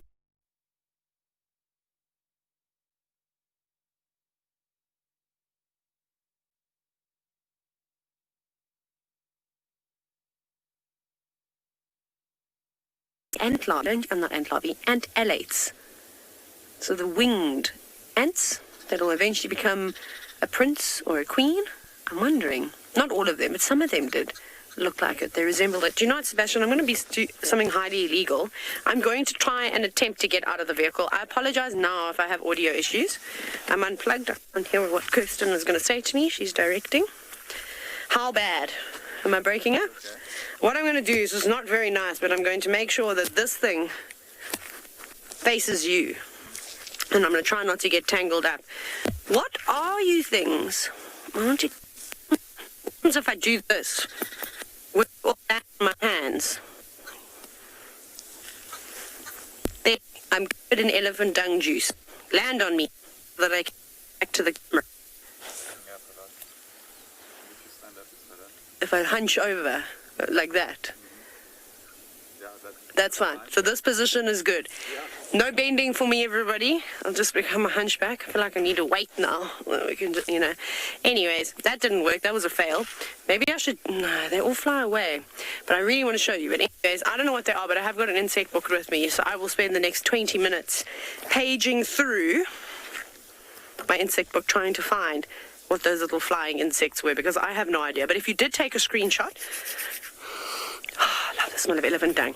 Please... Hashtag WildEarth. Please let us know, because I will now scroll Twitter and have a look to see if you've sent me a picture.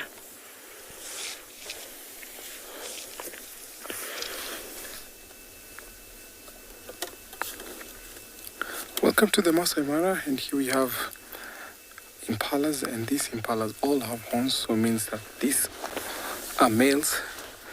They form a team called the bachelor herd. You can see some of them their horns are not very fully developed, while some have very big horns. So they will hang around this group until the next mating season. So around January, they'll start being aggressive against one another, and the feet, the ones with good physical condition, will go and try to defend or oust the ram that is dominant in the harem.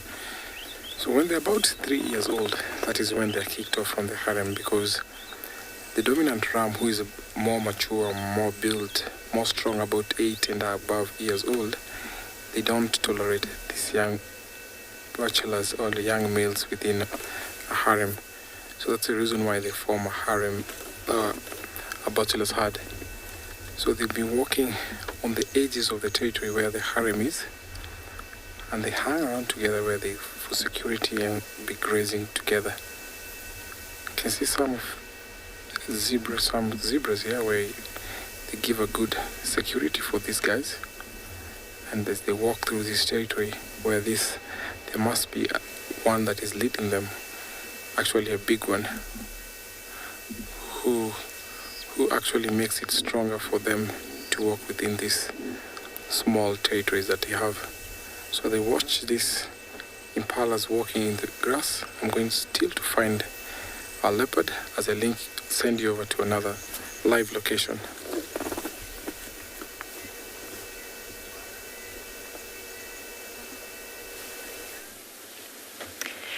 We've come across this beautiful old male giraffe here. Welcome to andBeyond Phinda. I'm Kim, and behind the camera we've got Craig. We've been looking quite hard today. It's quite a hot day, so we've been searching, and most of the animals are pretty much hiding in nice, dense, shady thickets. Even this giraffe, you can see he's kind of put himself behind this little tree for some shade. But at the moment, he's just giving himself a good itch under his belly there.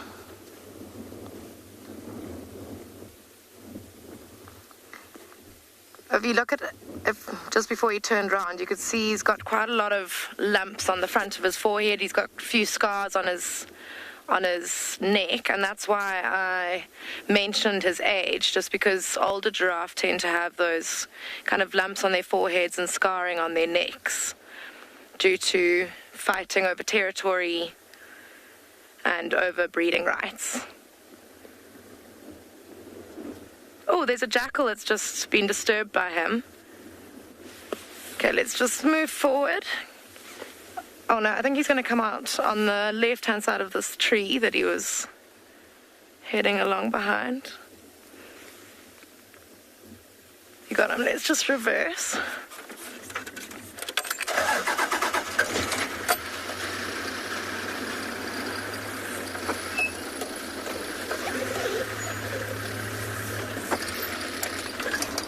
Yeah, the jackal's trotting away. He was obviously disturbed from where he decided to spend the day resting.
Sorry about that, guys. I'm sure we'll get Ngala back in no time.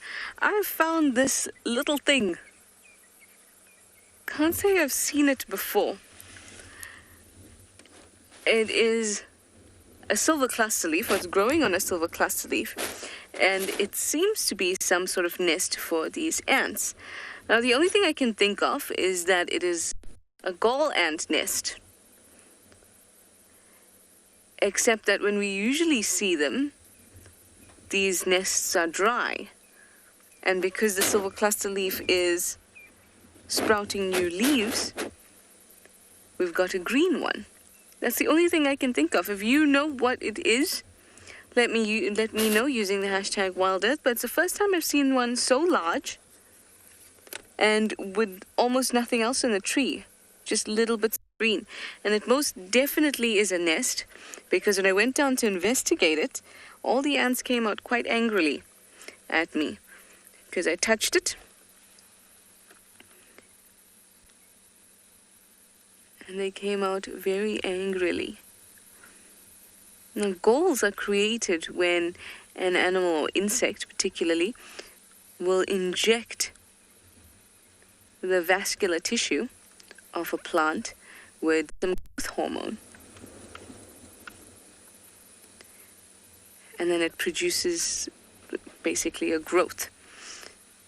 And they use that growth as a nest. Now we know that wasps do it, ants do it. And we see them a lot, or doing it a lot, in silver cluster leaves. I'm quite sure I've seen dry ones like this, and the more I think about it, the size looks right. Kind of looks like a sunflower. The size looks right, and at the end, or towards the dry season, they kind of wither away and are just this husk with several different chambers. But I'm sure this is just a green version of it. Not so husky yet. And there's also tiny little holes, which I would imagine is where all the little larvae are living.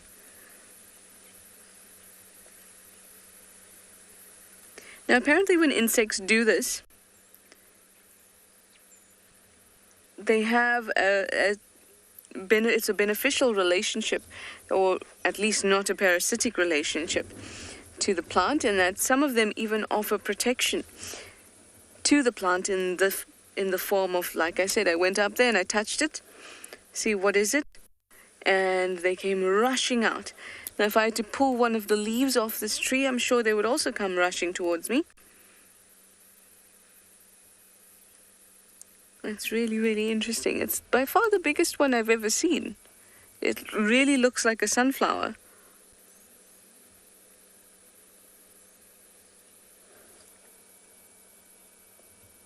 And silver cluster leaf flowers do not look like that at all. They're small and wispy.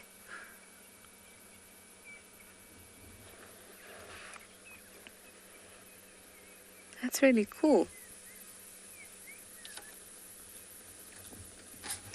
Ian, you'd like to know if we get red ants in South Africa? I'm sure we do, Ian, because when I was growing up, we used to build a lot, like around our home, and you'd get these red ants that would bite you so badly.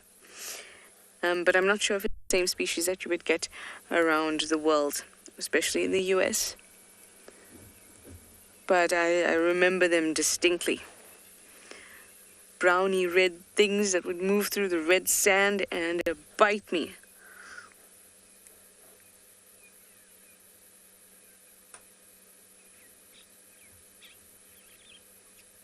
This is very, very pretty. Don't you think so? In fact, it's bigger than all the leaves of the silver cluster leaf. If we pull out a little bit, you'll be able to see it stands out so starkly. Look at that.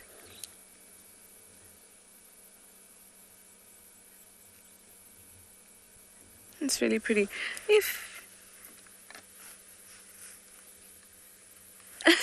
Dizzy, of course, no, sunflowers don't grow on trees. It merely looks like a sunflower. It has the same shape.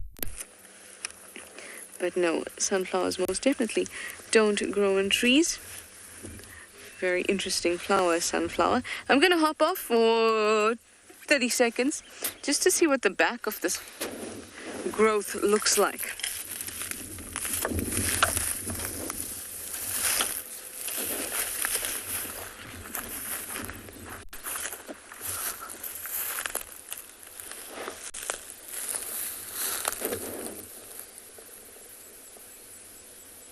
Yeah, it's definitely some sort of growth. There's 3 different kinds of ants around it, though, which is unusual. And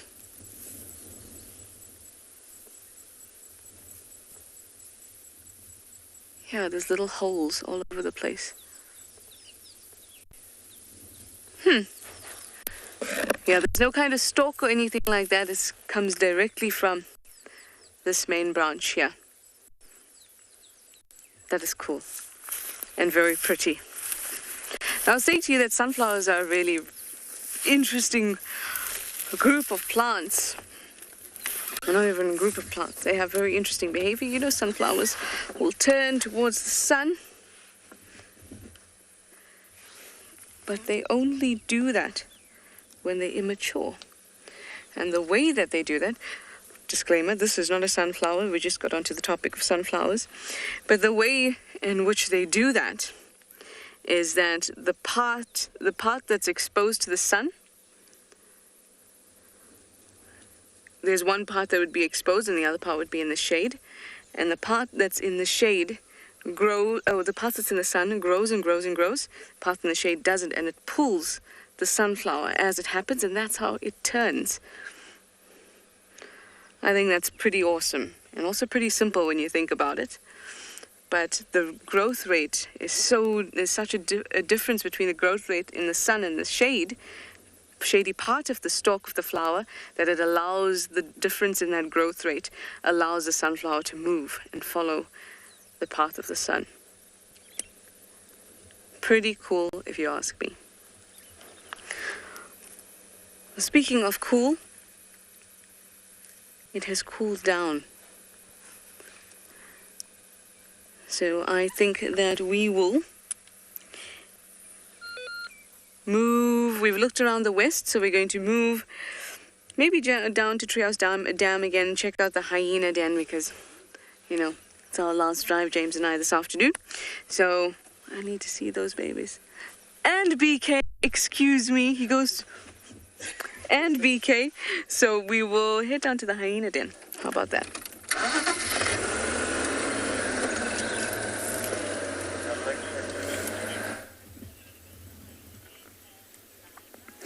I had struck a pose originally, but Trishala took so long to link across to me that I eventually became tired.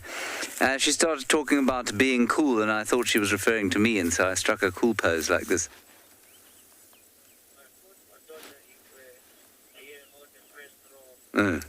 So, let us look at this tree. This tree is the most vicious tree in all of Djuma. And as far as I'm aware, there are only 2 of this tree in existence on this reserve. I've only seen 2 of them. That's not to say that there aren't some others hiding somewhere. But although they are not very attractive, I don't think, they have a very nice name, I think. And the name of the tree is...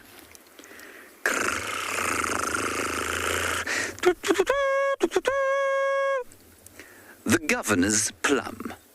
Flacotia indica. The Governor's Plum. I don't know why it's called the Governor's Plum, because I've never seen a plum on it, nor, as a matter of fact, have I seen a governor hanging on it.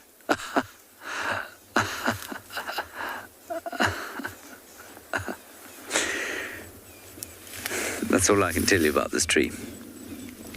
Now, the only thing I can tell you further to what I've told you about this tree is that we have explored Chitwa thoroughly. We found 4 waterbuck, 1 warthog, a couple of Impala, and 3 Ngalas, and that was about it. And so we're going to continue now. We'll see if we can't pick up some sign of Tundi. I know they did have a look around here this afternoon, but they didn't find her. Thank you. Some of you saying you think I'm quite cool. That's very kind of you. I know that's just a sympathy thing, because there's nothing cool about me, let's face it. Okay. Thank you, MJ. Yes, with my collar up, I'm inescapably cool. All right, and Paul, I think that we've probably milked this Flacotia indica sighting for all it's worth. Goodbye, Governor's Plum, you deeply ugly tree. It's a little bit more attractive when it's got full leaf, but you don't want to put your fist into it, because you'll be stabbed It's got the nastiest, longest thorns. And it doesn't grow in a very nice shape either. Anyway. Many of you asking who is replacing Trishala and I. This is a good question because, you know, can Trish and I really be replaced? And the fact that many of you think that we can is very hurtful. The fact that you feel that our departure is not something that is going to drive you all to tears and a state of bereftness that will render you unable to get out of bed in the morning is really quite hard for both of us to deal with. But because that is the case, we are being replaced, and we're being replaced by the great Tristan Dix, the woolly Steve Falconbridge, and the magnificent Andrew Corser.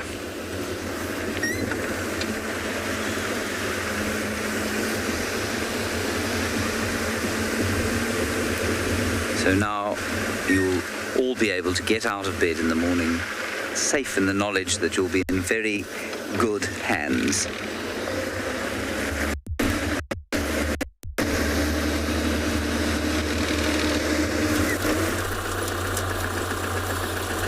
So I've driven the forest and with no luck, because I was expecting to find a leopard, but seems like lots of impalas and baboons. So when there's presence of impalas or other antelopes and baboons, definitely the leopard might not be there. So I've decided to choose another direction. So I'll be heading to the swamp and maybe towards the escarpment to see if I can find more herds and even lions. It's getting cool right now, temperatures are getting down. So it's a nice time for cat activity.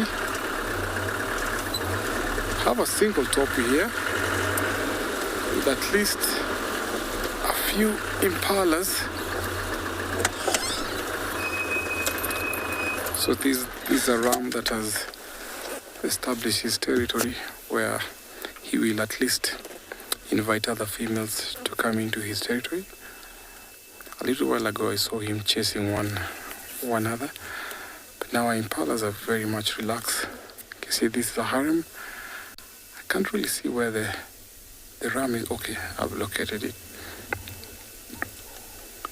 So these harems come in with their dominant rams, and along these drives I've passed about 2 or 3, so they each establish the territory where they herd the females into that herd. I can see they're on the edges of this forest, so sometimes they can fall prey to leopards, and that's why you find leopards like living in such places where there's forest cover, with adequate water, and at least because they take their prey up on trees, so that is a good cover for them. But when they don't have food or prey around the forest, you'll see them in the open grassland, stalking, hunting, or maybe walking towards a different spot of their territory. So some of these impalas have small young ones, so they will at least give birth twice a year or 2. Sometimes I've seen twins, but not often that we encounter twins. But this is so interesting when you find a twin wild animal.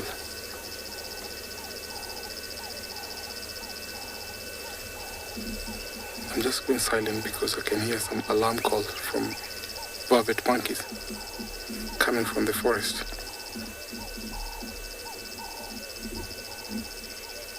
It's gone quiet. When vervet monkeys go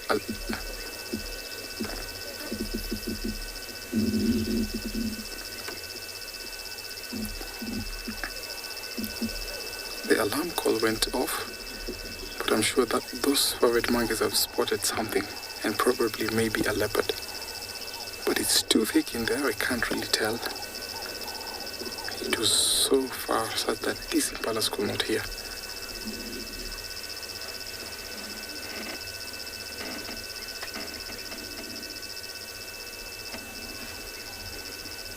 Look, it went quiet.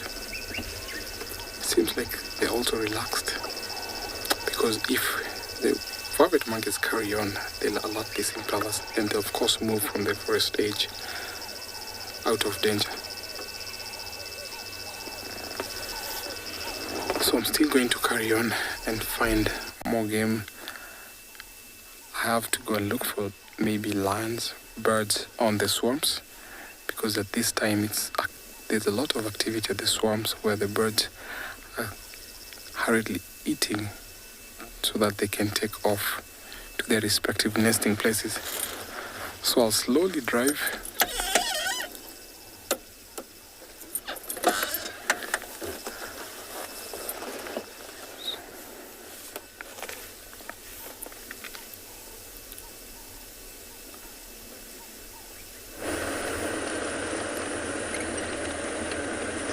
I am just driving around looking at what other little curiosities the bush is going to show me.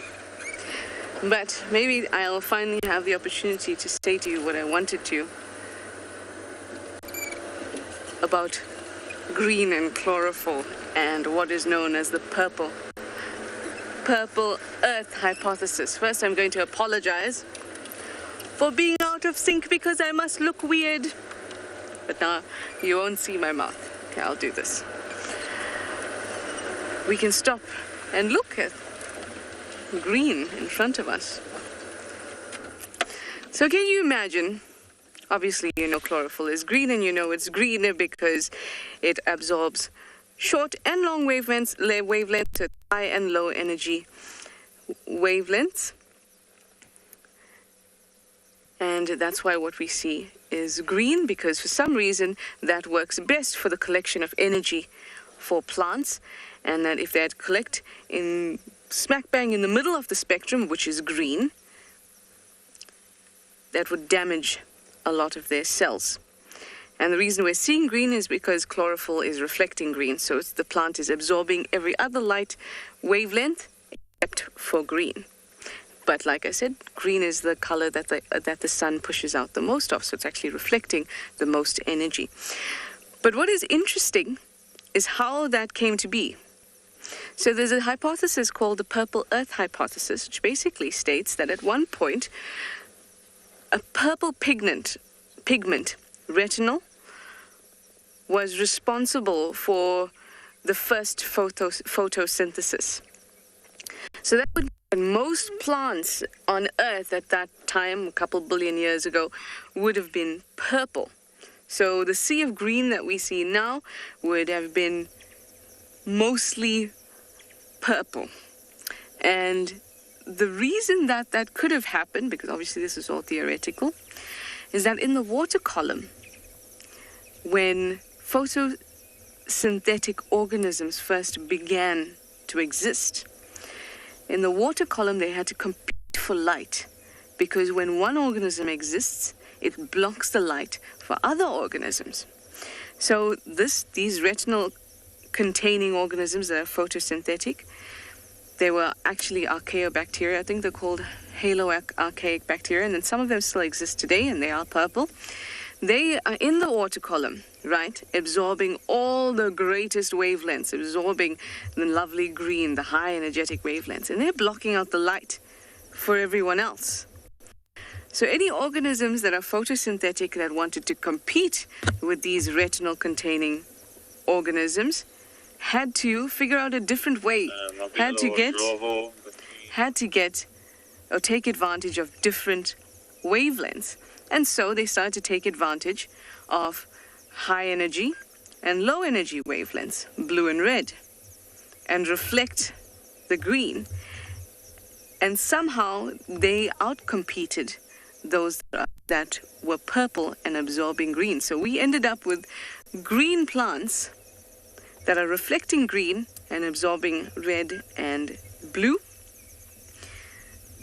Whereas in the ancient world, we could have had the opposite. It could have been purple plants that are reflecting purple and absorbing green. I just thought it was super interesting. And also it makes so much sense in the water column that one blocks out the other one. And in order to compete efficiently, they would have to select a different type of wavelength. Isn't that cool? Plants are just, the whole planet is just amazing. The whole universe. So full of absolute mind.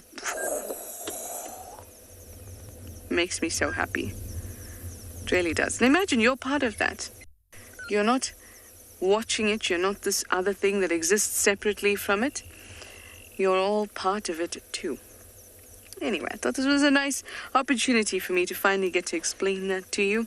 Everyone's just driving around and enjoying the day, and I hope that you are too.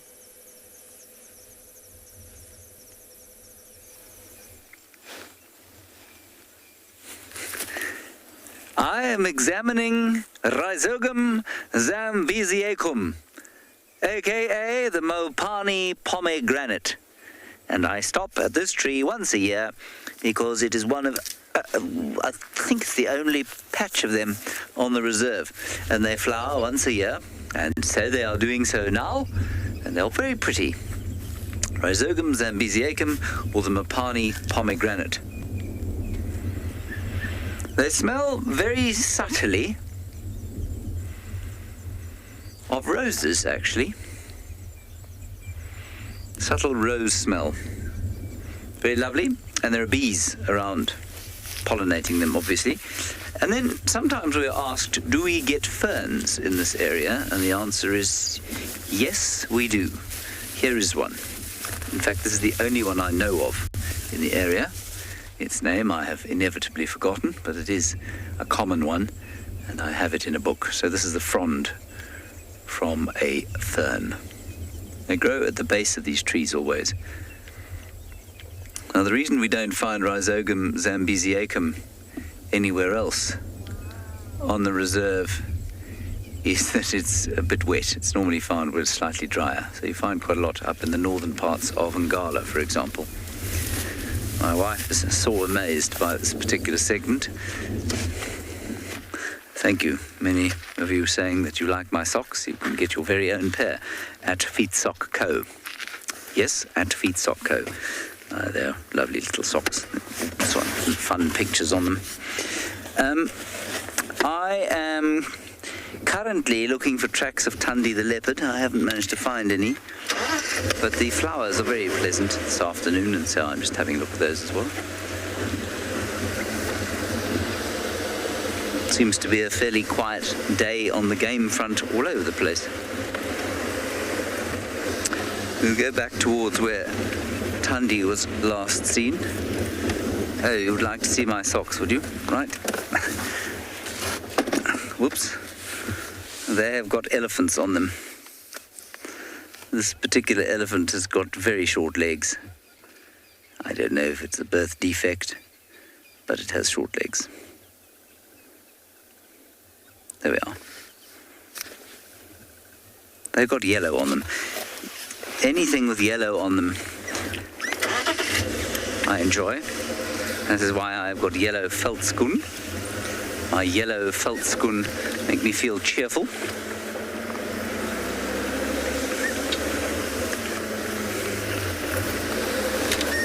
Although I must confess I'm not convinced by my choice of the two different shades of yellow. They possibly don't go well together. Right, into the riverbed to find the leopard.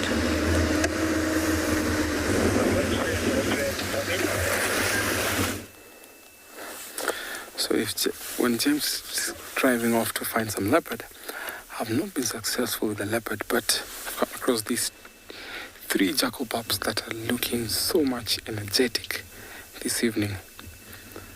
Could be they're trying to locate mom or not, because their parents will leave them and go out to find food and then come back to them. Sometimes you'll be left with one parent, where the 2 parents will do parenting, where one will be left with the pups the other will go out and find food, and sometimes they'll all be living by themselves. But now they seem to be locating their parents, maybe. Looking so energetic, and trying to find whatever they can in these long grasses. At this age, you sometimes see them nibbling on termites, sometimes rat. Yeah, so cute. And when they come across a dung, they'll eat the dung beetles.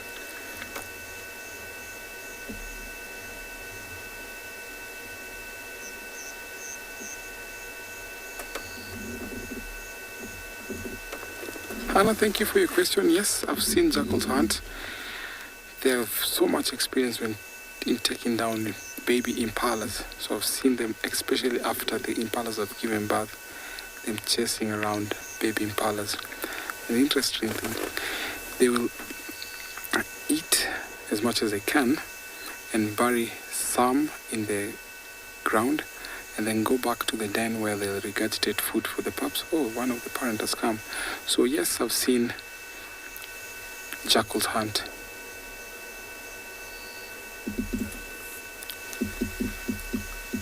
Could be that's the den, or maybe they're waiting, or mother was walking them around.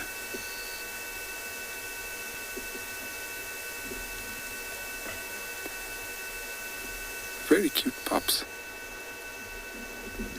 So they'll stick around with their mothers for about 2 years, where they'll be left to hang around and go on fend for themselves. But at this age, they're highly dependent on their parents. So because jackals have gone, I'll still carry on with my mission.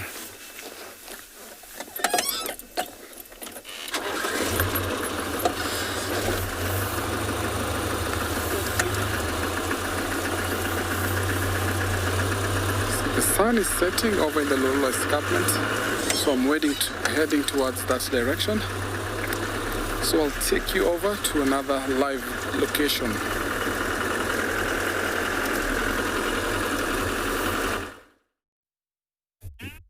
Good afternoon.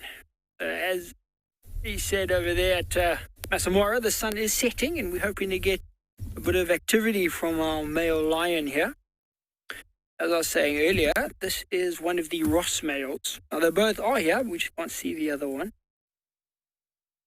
This is the one with the darker mane, sort of the more dominant, meaner one. You can see very well camouflaged, so that's down there is where the brother is. I mean, he's lying flat. They're quite skinny. It doesn't look like they've eaten too recently. And you can see on this one as AD zooms in there, his stomach, which is the part closest to us, his head is furthest away. But looking quite flat. It doesn't look like they've eaten. But I'm hoping that he is going to lift up his head for you. Because on his left-hand side of his face, he's got a big injury. His nose is actually very, very swollen. He's got a cut on the top of his nose, like the bridge of his nose. And then his sort of left lip jaw got a very big hole. Almost a hole on it. I'm hoping he's going to lift up. Especially now the sun's setting, he should be getting a bit more active. It is cooling down quite a lot. We're hoping that he's going to move. And now they were moving around the whole morning. There's tracks of them everywhere in the river, out the river. And they were following a herd of buffalo. So potentially got injured from the buffalo, but I mean, we don't know. I haven't actually seen him too clearly.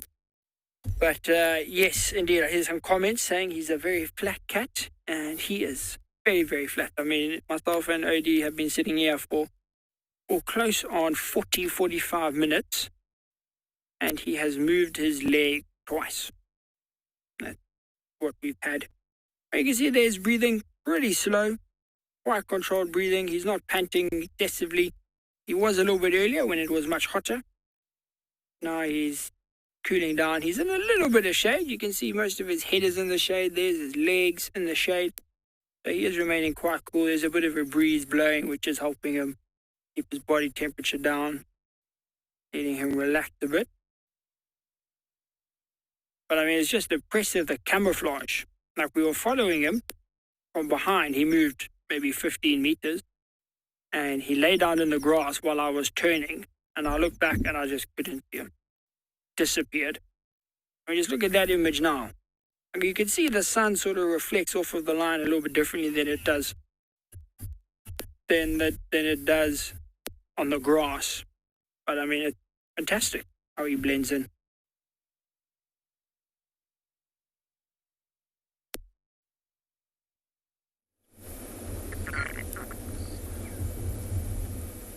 Everyone, I'd like to play a birthday game with you.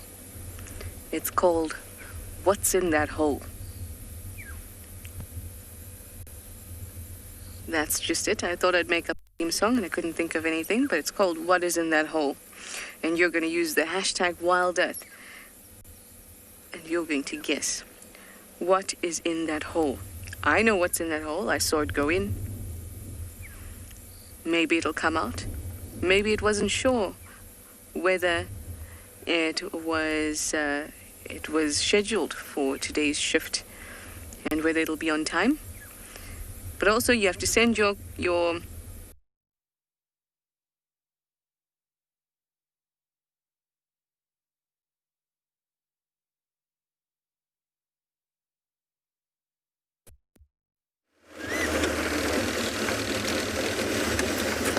Sorry about that. Not sure what happened to Trishala or how it is that she has been excluded. She'll be back, I'm sure. We've come up onto the sort of eastern parts of Djuma to see if we can find some leopard tracks. As yet, none. But it is a tremendously pleasant afternoon, I must say. And I found another Mapani pomegranate bush. I'm sure you're all deeply excited to know. I didn't stop for it because I thought, well, one Mapani pomegranate bush a day is probably enough.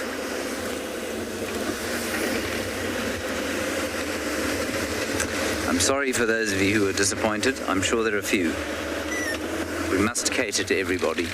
Leopards and Mapani pomegranates.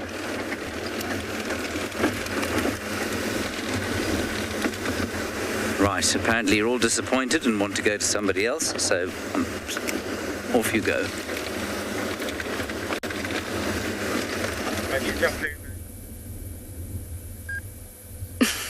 You want to come back to the game that we're playing?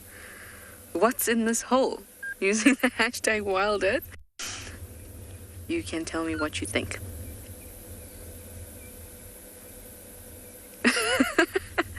Craig, you guess air and darkness. Well, you know what?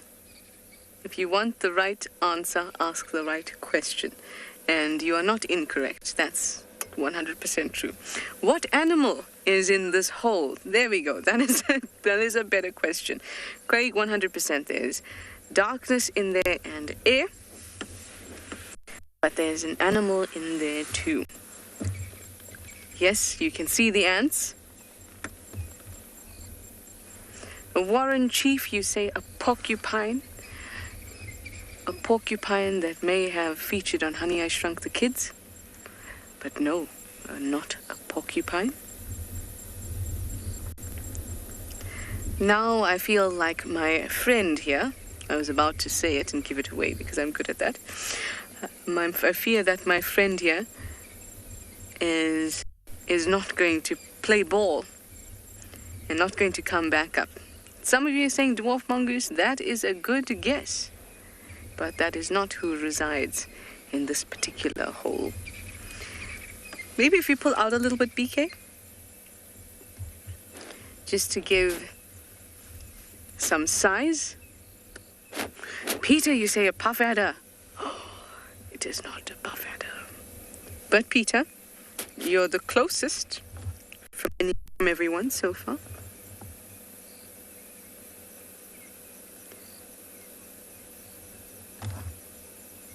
Guitarist, you say a blue whale? Well done, guitarist. You have the most creative answer so far.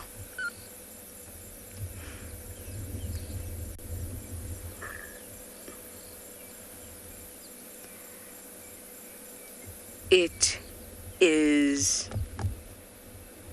tell you what it was doing. It was out on the western side of the mound, collecting the sun setting rays.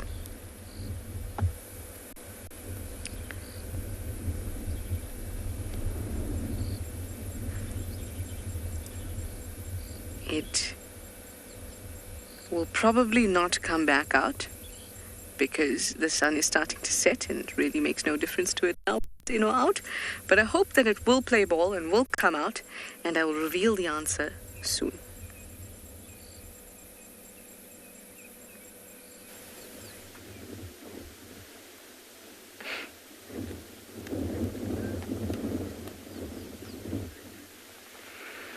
We've come across a pretty scene of a group of white rhino. You see little rhinos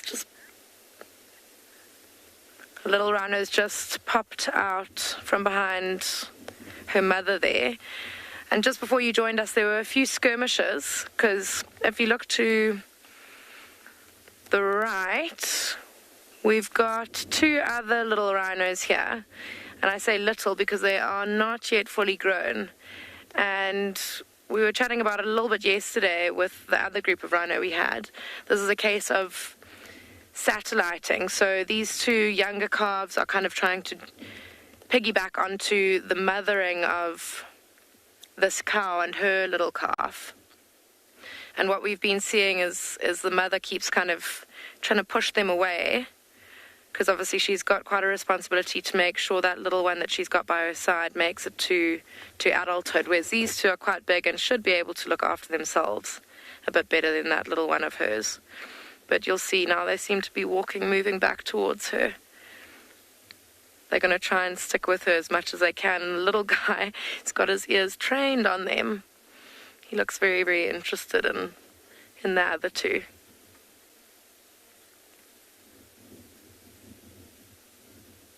And these two look quite interested in us.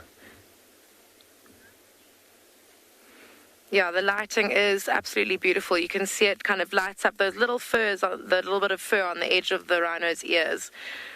Backlightings, yeah, it looks beautiful. It makes you kind of notice lots of other little things. You'll also notice quite a lot of little flies that the light picks up that are buzzing around the heads and backs of the rhino. And the light picks that up pretty well as well. It's also beautiful shining through the dust that youngster's kicking up, trying to get rid of those flies. So we'll just say it's a pretty beautiful scene.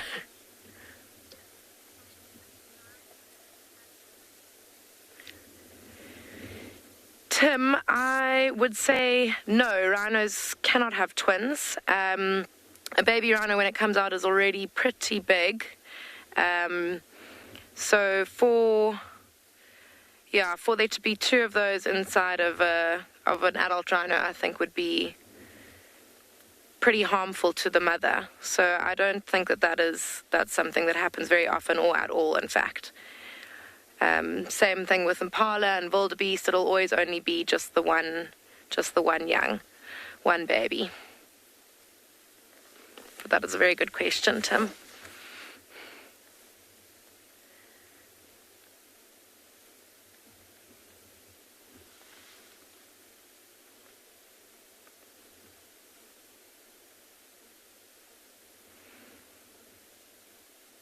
Looks like the youngster's trying to suckle now.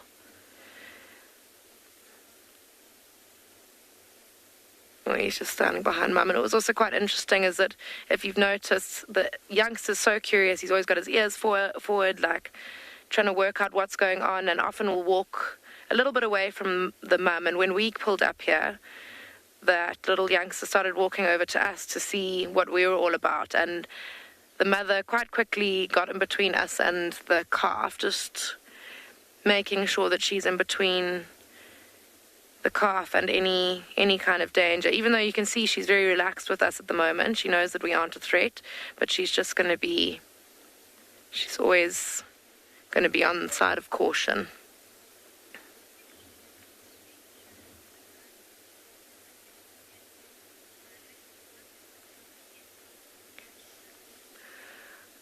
Nature's Lovers asking how close we are currently to the rhino.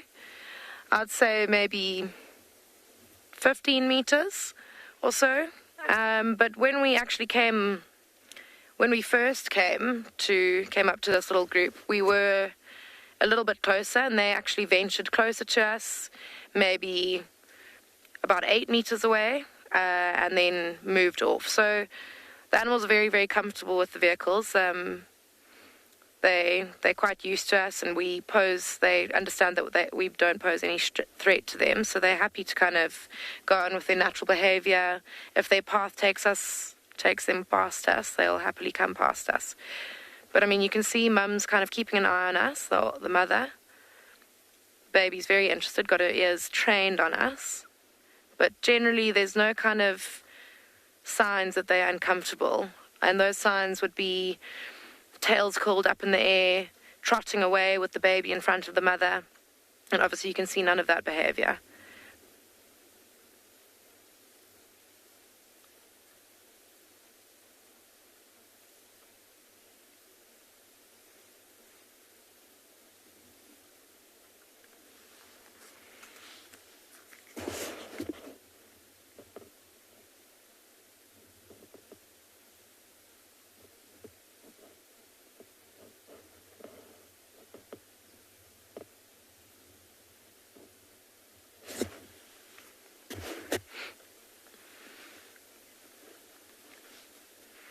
Okay, we'll probably sit with these rhinos, see if there aren't any more little skirmishes, and see if these satellite calves can keep their company a little bit longer.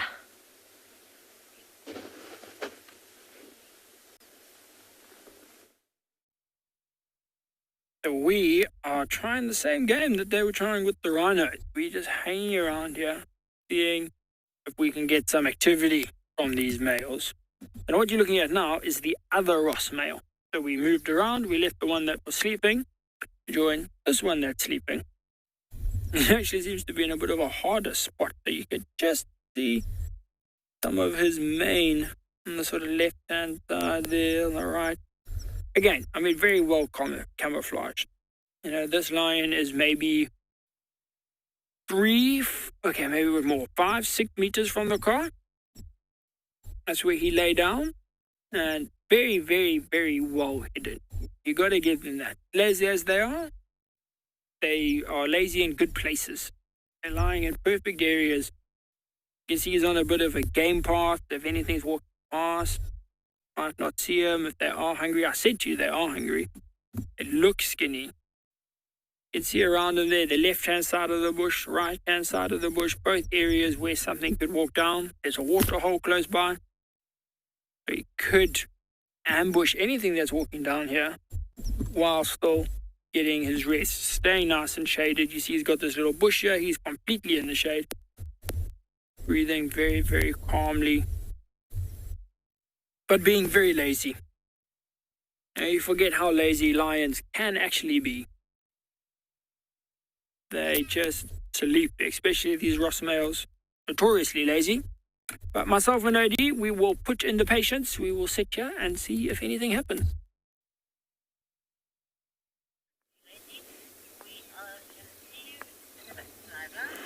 Here, your second scrub hare sighting of the day. Your cup runneth over.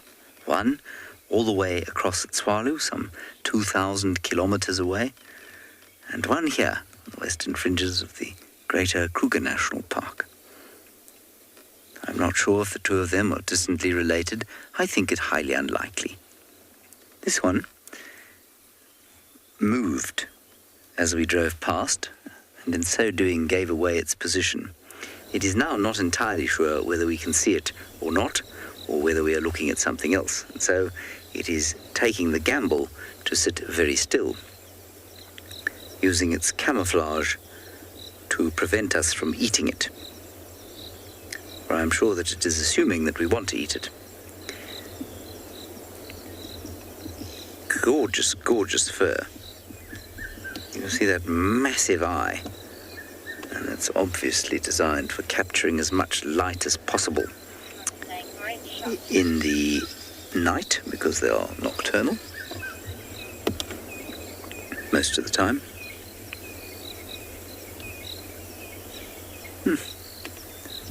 That is amazing. Hey, how cool is that?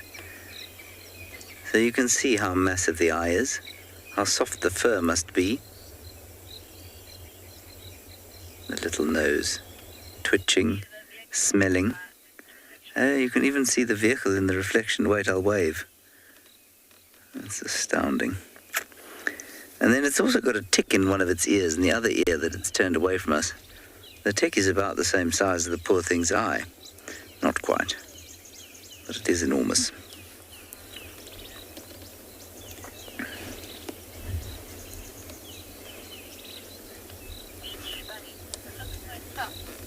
Yeah, I agree, Beach Bunny. It looks supremely soft, that fur.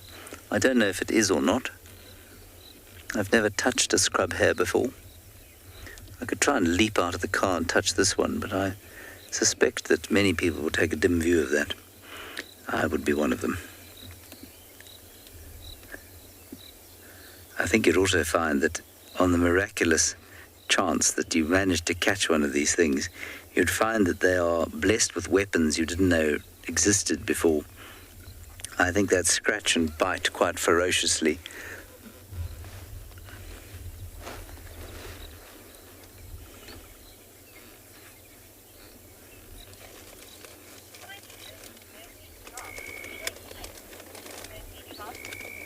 It's a really, really good point, Murphy's mum. Do they blink? This one hasn't blinked at all, has it? I mean, they must blink. They don't have that membrane like the elephants have. There's the tick.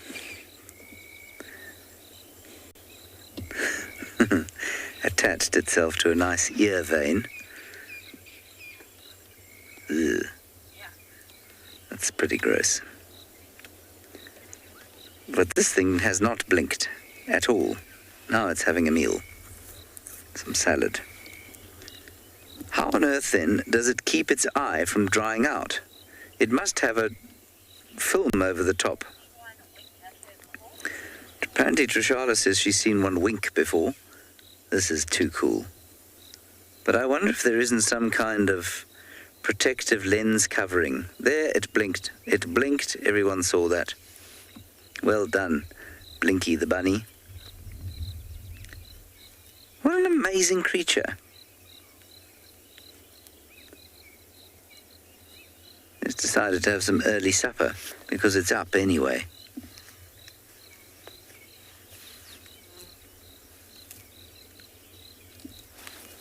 Hi. Onto the road behind us with its long legs.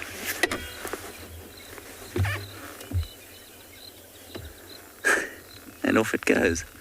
Bye. Watch out for Tundi. Apparently she was around here. That was a very cool sighting. I'm going to have one more look at the owl before moving on from here.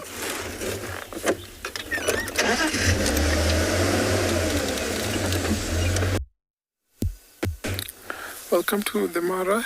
We are watching a small herd of elephants with a tiny calf.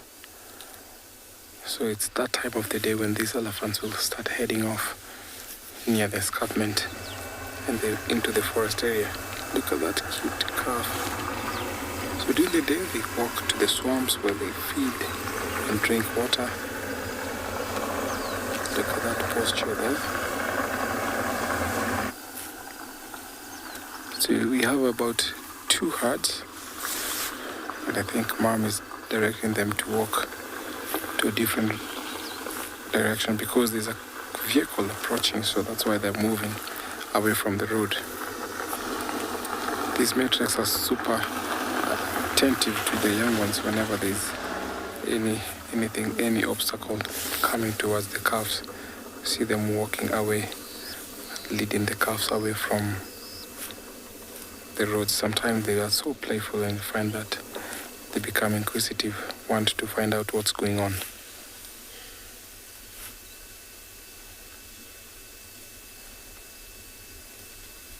I like the way they're plucking the grass.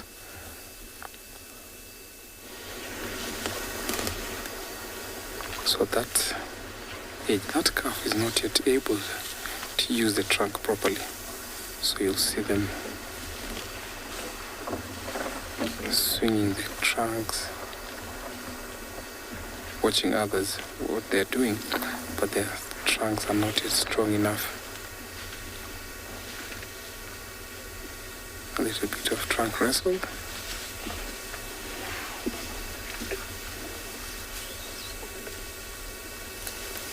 Teenagers use this as a way of play, and sometimes when they put their trunks into each other's mouth, they actually analyze the same, and also they can tell if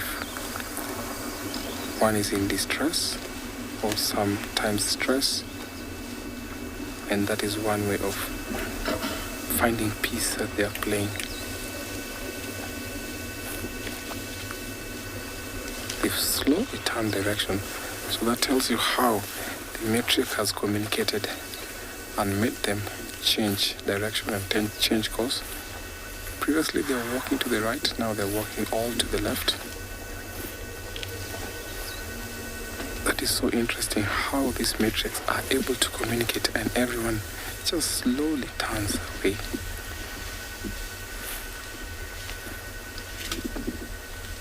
So that tells you that the infrasound has picked in, and the metric has said, not that direction, let's change to another site.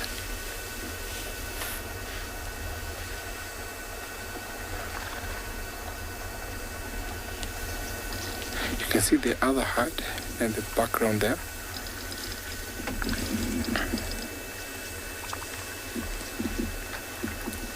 These two has also decided to join the rest of the herd.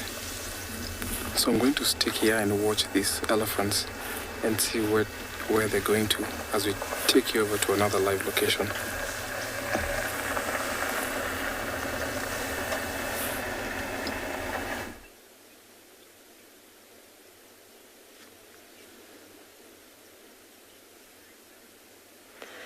We are still sitting here with this little group of rhino, and the scene's just kind of getting more and more beautiful as the sun gets low on the horizon.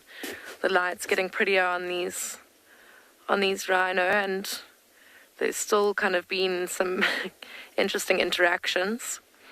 Just before you left us, we were chatting about how chilled the mum is, the mother of the calf. And just because of her experience with vehicles and people, she knows not to be too worried. She's in a really, really safe place. But those other two youngsters, the two teenagers or younger rhinos, are a little bit more nervous. They kind of keep trotting around the place, feeling a little bit anxious. They seem to have settled down now. They're grazing. Walking away from us, also having turned their back to us, is quite a show of confidence. So the little calf should stay with its mum probably until it's about 2 years old. And at that point, the mother will start to try and wean it off. So it's between 18 months and 2 years old. And then the mother will start to kind of push it away, and she'll come into season and then maybe go and start trying to look for a male to mate with and have another calf. And that point is when they would go off and try and find a kind of surrogate mother to look after them, or a stepmom or kind of auntie, if you will, to kind of just look after them for company. They've had 2 years of being with mum. Suddenly they've been kind of abandoned. They're big enough to look after themselves, but they just feel lonely and a bit sad. So that's what we see happening with these other two, who are, I'd guess, I think the smaller of the two looks to be maybe 2.5 years old. The other one's probably closer to 3 or 4 years old. And you can see they're still quite young and unsure of themselves, keeping their distance, but you can also see how close together they stay. So they are in the same boat, sticking together, but still wanting the protection of that older cow.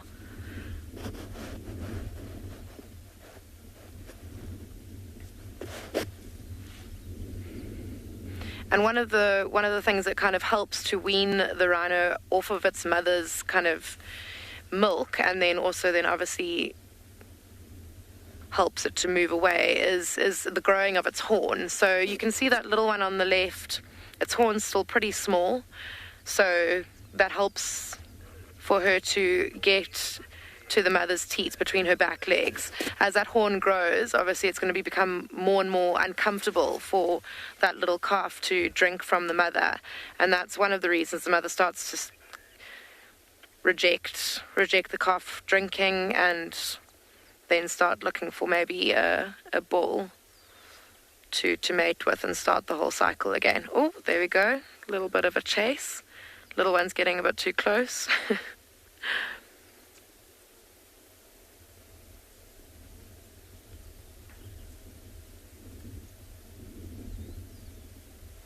You can see the smallest calf is still quite interested in those two bigger ones. Always wanting to be kind of on the closer side of mum to those younger rhino. But every time they get a little bit too close for comfort, the mother intervenes. You also notice that while the other three, or the three larger rhinos, are all still feeding off grass quite a lot, the youngsters feeding off grass less, quite a lot less, and that's just because she's still drinking from milk. So quite a big part of her diet will be from her mother. Oh, very interesting hardy-dars that she's seeing fly past. But you can just see she finds everything fascinating. And even those younger runners, they've spotted some wildebeest that they're going to investigate. We're going to stay here and see how they handle those while you guys go check out something else.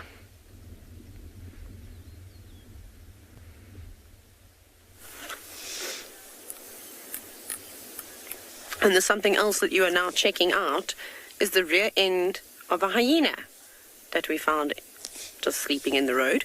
It's not the first time that we've seen hyena here, and I suspect that this might be the not so little cub anymore of, some of you may remember there's a hyena that's part of the Prrivate clan that has a blind left eye. She's lovely. She's probably one of my favorite hyenas here. Well, it's also the one that I see all the time, and she's easy to identify, so that definitely has a lot to do with it. And I think that this is her cub, because the last time that I saw the two of them together with their mum was actually in this exact same spot. And if you remember that old hyena den with the ivory tree growing out of the termite mound, pretty much, I suppose, northwest from here is about 300 meters away, so it's not very far. So we have seen them around here before, but if this is the cub, sadly the sibling is no longer around. We saw them on the giraffe carcass a few days back on Kruger, which is a reserve that we are also able to traverse on. And yeah, very, very sad stuff. The other little one wasn't around, so not uncommon for something like that to happen, but not even acknowledging us. Like, we've obviously parked an enormous distance away because I didn't know what its reaction was going to be, and I thought that we would definitely try and put this little one on screen. Now you're all commenting and saying how fluffy it is. Yes, very, very fluffy, and they've grown up quite a bit.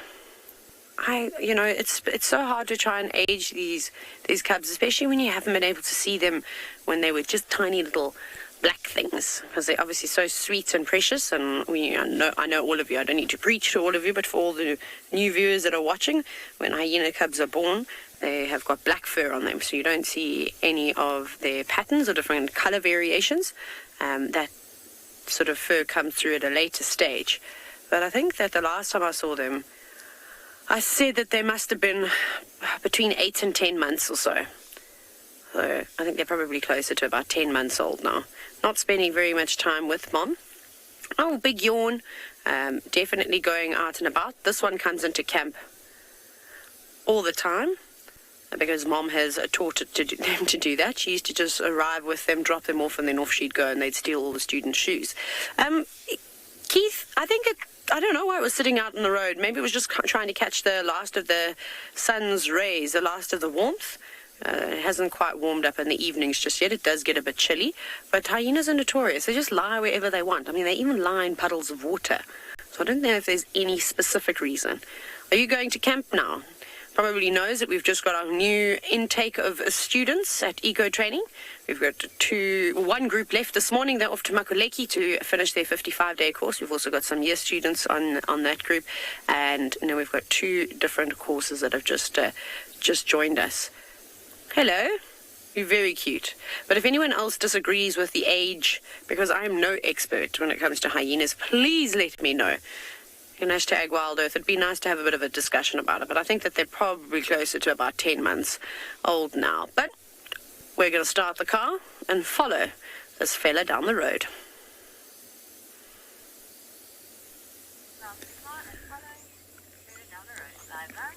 Here we are with the spotted eagle owl. My last visit here for the next little while. I suspect while I'm gone, the little chick will hatch. Now, last time when they raised Sebwig the owl here, Sebwig had no siblings, but they can raise 1 to 6 little chicks. So she could be sitting on as many as half a dozen eggs, which is quite interesting. She's just so comfortable with us, which is great. A little squirrel came past, gave her a bit of a fright, but the squirrel moved on quickly because, of course, she will devour a squirrel if the squirrel is not very careful. What I'd also thought I would do is give you the names that have been given to this bird, because it's very widely spread by indigenous South Africans. So in Zulu, it's called Isikhovanpondo. There are 2 Xhosa words for it, Ifubesi and Ishuluhulu. That must be onomatopoeic, Ishuluhulu. That's quite cool. I don't know what language that is, with a K. What language begins with a K in South Africa? Mpo? There isn't one. Editika, I don't know what that means. Anyway, and then Sesotho, Makotlo, or Morobisi. And then we have also got the German one, and the German one is Vlekenuhu or Berguhu.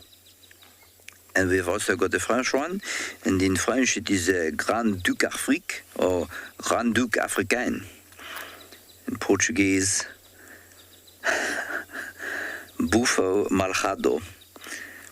And in Dutch, Afrikaanse Oiho. And in Afrikaans, a gevlekte oeruil. It's quite nice. It's a gevlekte oeruil is a spotted ear owl. So it's one of the ear owls because it's got those ear tufts. It's quite cool. Gevlekte oeruil. And in Dutch, Afrikaanse oeho.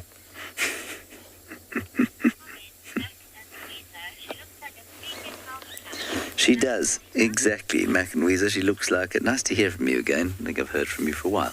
She does look like a sleeping house cat. I assure you that were you to go anywhere near her and make her feel threatened, she would render unto you a punishing set of injuries, the likes of which I don't think you'd recover from very quickly. So she may look like a tame tabby right now, but she ain't one. What is that? Just look below there. You see the white thing on the ground? I hope that's not a discarded egg. It is. There's a discarded egg there. That's very interesting. Can you see it there? It's the whitest thing on the bank. There we are.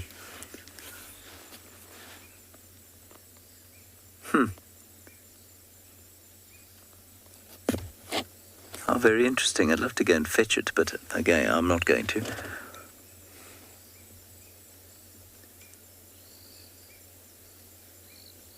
I wonder why that was discarded. Or maybe it just fell. Maybe when she stood up, it fell. That's actually most likely, because she won't be able to pick it up and carry it back. It's quite a big egg too. It's like the size of a chicken egg. So Charlotte's desperate for me to fashion a stick and pick it up. I don't think I should do that to Charlotte. I'm not sure how I would fashion a stick that long. It would have to be a 20-meter stick.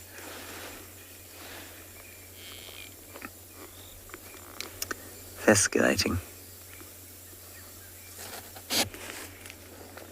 Gorgeous afternoon out here.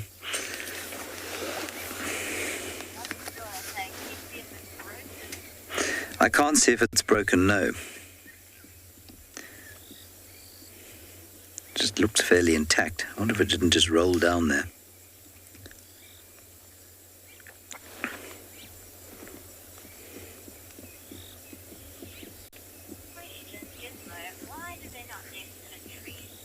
Gizmo, I've been asking myself exactly the same thing. Why don't they nest in a tree?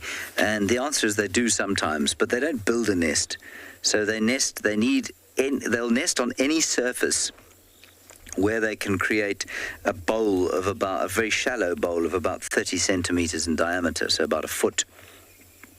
So that can be a bank, it can be a ledge in a city, in a building, it can be on a very big tree that's got a kind of flattish, bowl-shaped spot. So they'll nest pretty much anywhere where they can create this little bowl-shaped hollow. But it really does seem insane that this is the place she's chosen to nest.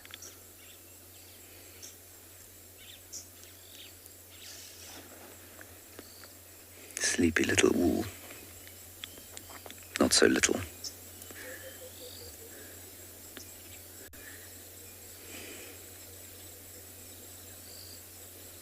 Only 700 grams worth, 45 centimeters, 1.5 feet tall. Right, I think we'll move on as the sun starts to set and see what else we can find.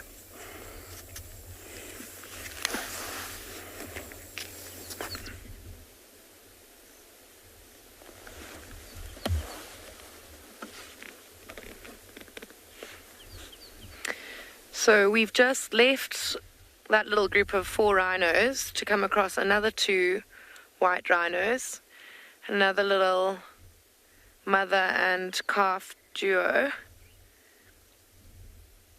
And these 2, today what we've been doing, because it's been quite a hot day, we've been going kind of from little mud puddle to little mud puddle, and most of them have been dried up, but these 2 seem to have found one that had some nice gooey mud in, and if you look at those dark lines along the bottom of their bellies, you can just see that they've obviously been wallowing all day long. You can see on the little one, he's got mud crusted all over him.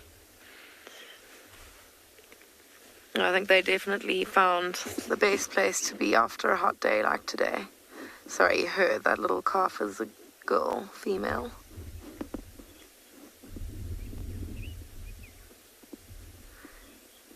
So, Jenny, generally rhinos' ears will get tattered and torn from getting snagged on bushes and thorns.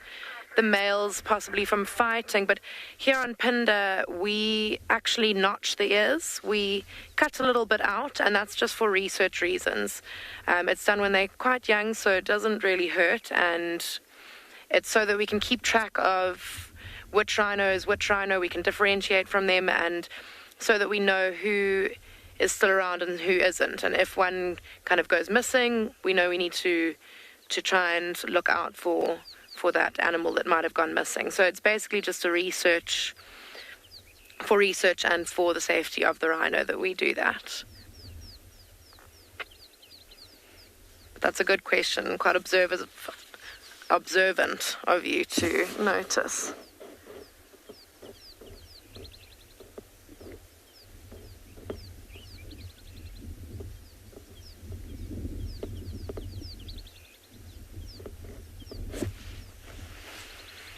You can see on the side of the mother there, that mud's still quite wet.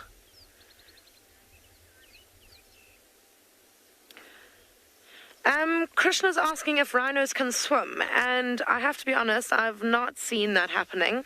I've just seen them wallowing in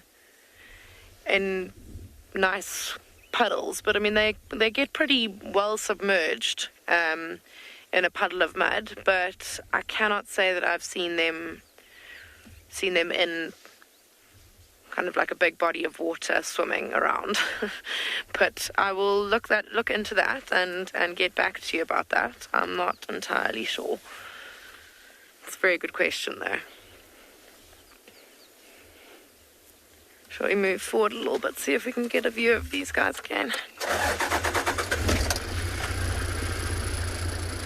Okay, we're just going to watch the sunset with these two. See if anything changes.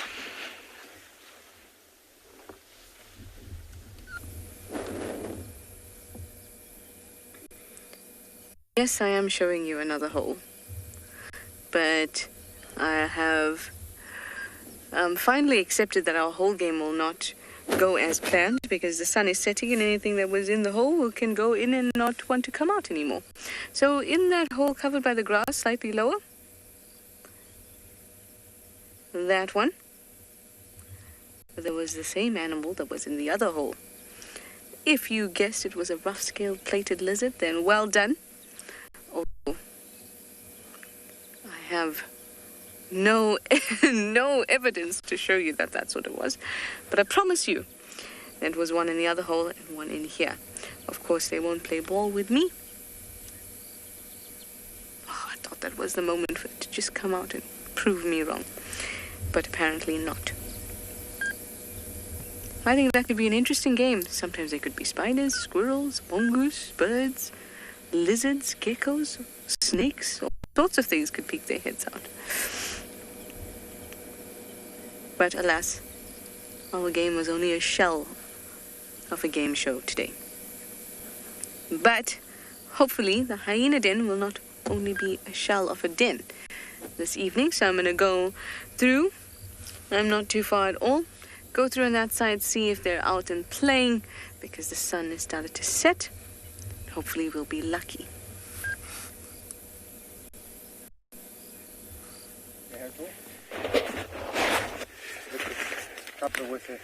Yes, look at this, look at this. We have been tracking for the past 2.5 hours. And we've got them. Look at that. Finally, Mom and 3, ladies and gentlemen. Good afternoon from Tswalu. Oh, my word. Yeah, when things just happen and they pan out, the way that you intend. We've been tracking and tracking and tracking. Glenn has been scanning and scanning. And eventually I was just about to give up. I asked Glenn to move up a little bit, and as we started the vehicle, Glenn spotted something, and there the little cubs were. And how in the name, as we found the cub, there we hear Mom contact calling for these little ones to rush out to her. I'm going to pull slightly forward, Glenn. Just hold on there, folks. I'm going to pull slightly forward, just so that branch is out the way. Oh, that's a tequila. Oh, okay, so there we go. We're going to send you off to another location. We'll see you now.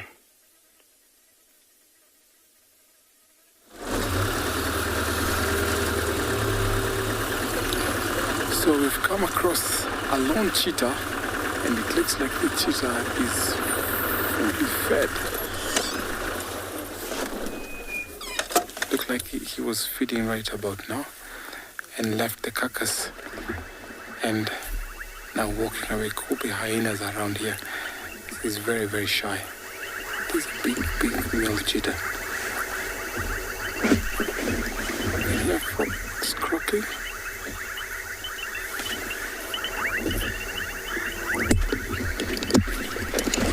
So he's going to reposition again and follow this cheetah. So he's going to find a place where he'll spend the night, because cheetahs don't actually move around at night.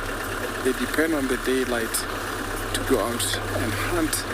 So right about now, he's trying to find a suitable place where he'll be away from other predators like lions, leopards, and even hyenas to spend the night.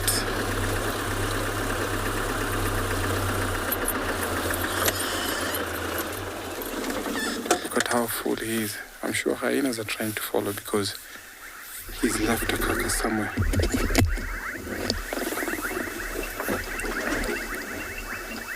So I'm just going to follow him closely because I think he wants to go for a drink.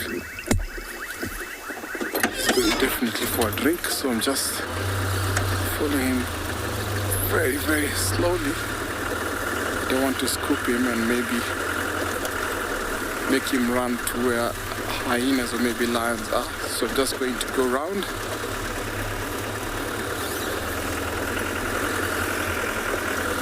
Even though cheetahs depend on the daylight, so male cheetahs can use the moonlight to go for a hunt. So as I'm following this cheetah, let's send you over to another live location.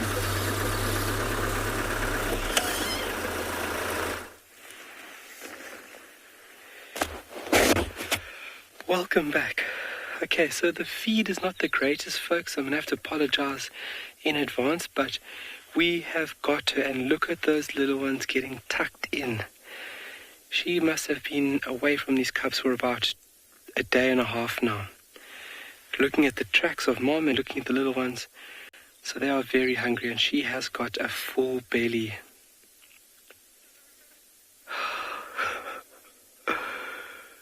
Can't believe we found them.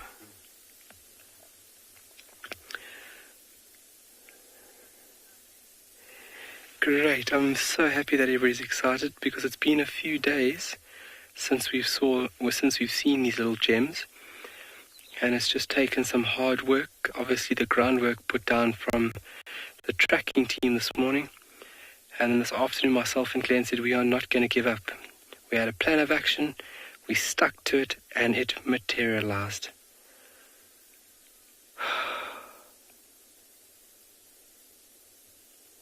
Wow. It's just such an amazing feeling when you have a plan of action and then Mother Nature just works, with you.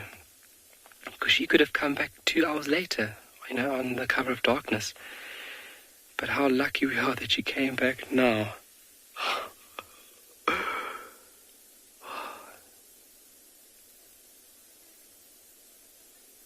So the little one's really hungry. Obviously at their age now, still nursing. And we're coming close to the point where these little ones will start going through the weaning phase or process. It's around about 8 weeks the process actually starts for these little ones.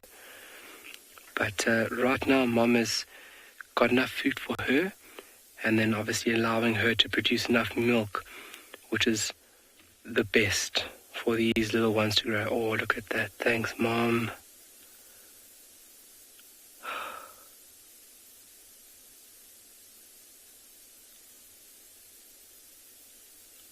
What a sight. What a day.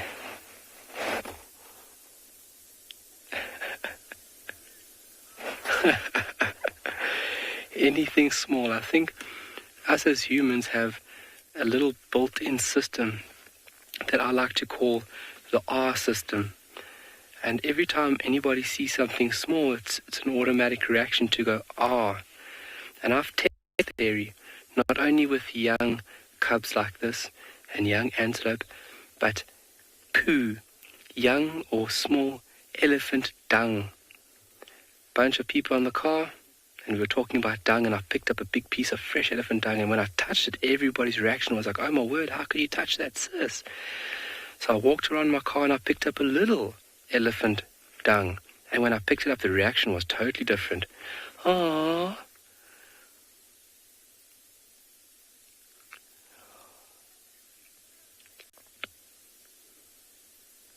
So So we all have this inbuilt R system.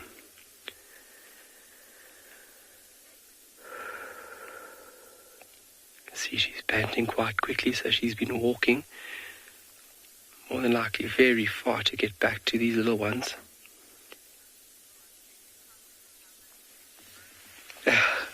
How amazing to be on a journey to see these little ones grow from the tiny little balls of fur that they were when they were first found to what they look like now. Legs are longer. That mantle is starting to dissipate now. It'll start fading out over the next couple of weeks. And now these little animals will just really start shooting up like sprouts. Their legs are the longest. Those are the things that get the longest, and their feet start growing now as well. Or their paws. They're still quite small. They're only about, maybe about 2.5, 3 centimeters. Maybe 4 at max with the spray of the sand.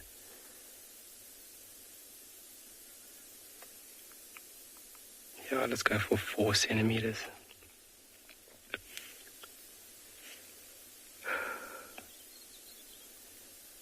But yeah, these little ones holding their nerve while Mom has left them out here. And that beautiful mantle would have been a very important piece of camouflage for these little ones, including their color and spots.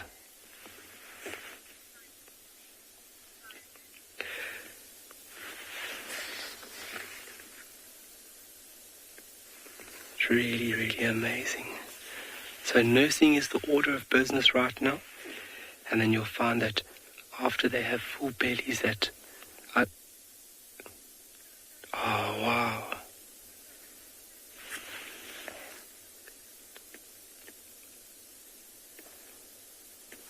Sabi.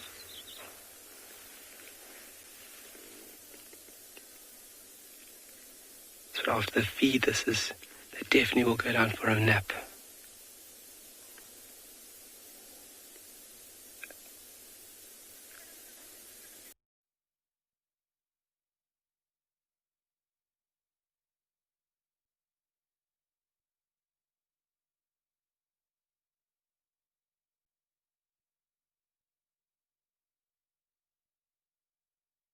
Comes on to please. I'm not kidding. Yeah. What the first one was, what is the...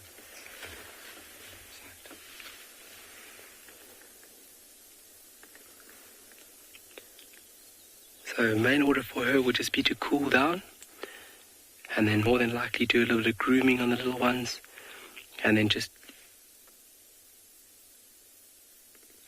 All right, we're going to send you off to another location, and we'll see you later.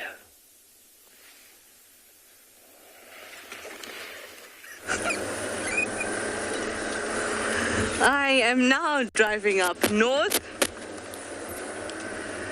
to see what we can find. Of course, the hyena den was inactive, which is a shame, but it's fine. I gave them a scolding. I said, it's fine. You don't want to see me before I go? I don't mind. Instead, we shall look at the squirrel, as it also just hightails it away from me. It's fine. That's fine. When I have none of the others, you know what I do have? Mushrooms. I'm going to try something out tonight.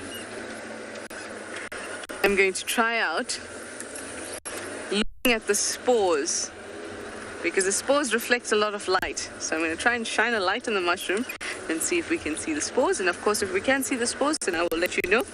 And we can... Excuse me, 1 second. There we go. My radio just died, but that's fine. You can look at the squirrel in the meantime. Oh, never mind. It's running away from me again. Oh, it stopped.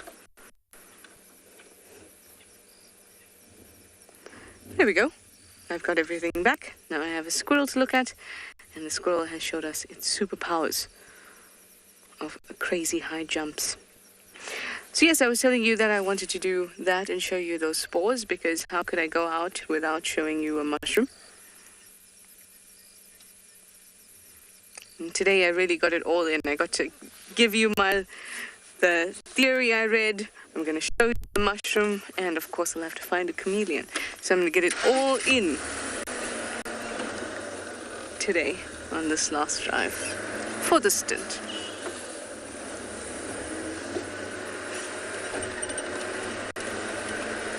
So now we shall proceed north. If you're wondering about the leopard that I was following up on in the north, I picked up on nothing. But that's why I'm heading back there now. Because now's a good time. Animals will be on the move. And moving animals are always easier to find, because other animals can see them and will alarm at them, and then also we'll be able to see them and not just tucked up underneath a bush looking, quite flat. So this is a great time, and that's why I'm going back up north. Wish me luck. I hope we find that last minute leopard.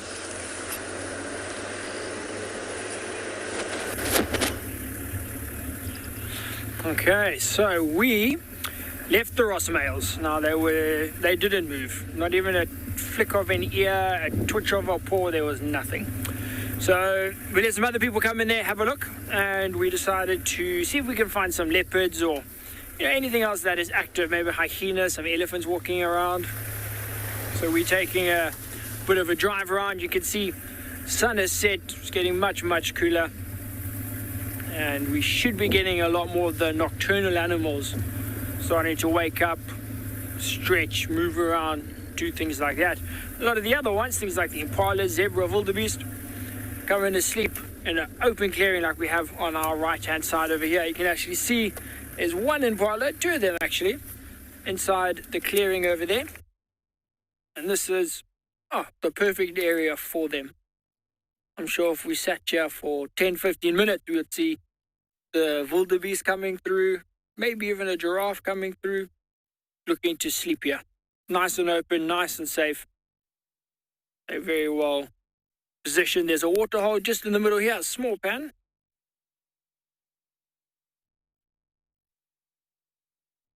So we've got a question from Sue asking if the flies and insects bother us when we're driving. Sue, very much so.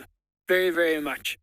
This time of the day, it's a lot better because it's much cooler, so a lot of the flies and those other insects, the daytime insects at least, are starting to settle down and we don't see them too much. But the worst is the morning. You drive around anytime between 5 and 7, and there's just spider webs everywhere. So you drive and you just get spider webs to the face, and they go in your eye, in your mouth, on your ears, in your beard, if you don't have one too, but my beard, and they just go everywhere. I try to drive behind people that have already driven into the spider web. But you can see, so in the mornings, we'll have a look tomorrow morning, Sue, because a lot of the time on these impalas, on the zebras, on the wildebeest, on the giraffe, you can see all of the little bugs. I call them muggies. You can see all of the little muggies just flying around, especially when they move. And they just break off and they just fly around the top of these animals. That's where they congregate. They like to go towards people. We're lucky at the moment because there's a lot of water. But often you'll see the flies, they will come and land on your eyes or your mouth or your nose. They're just trying to get a little bit of moisture. That's why we try to avoid driving through little puddles in the road, well, on the side of the road rather, because that's where all the bugs stay. Look over there, OD, just go on the road there. I just spotted, if we zoom in, OD, on the left-hand side there, there's a dung beetle ball about there. So there's two dung beetles. There it is. Get them rolling a little ball. Gotta go off. But as they go off, we're also going to go off.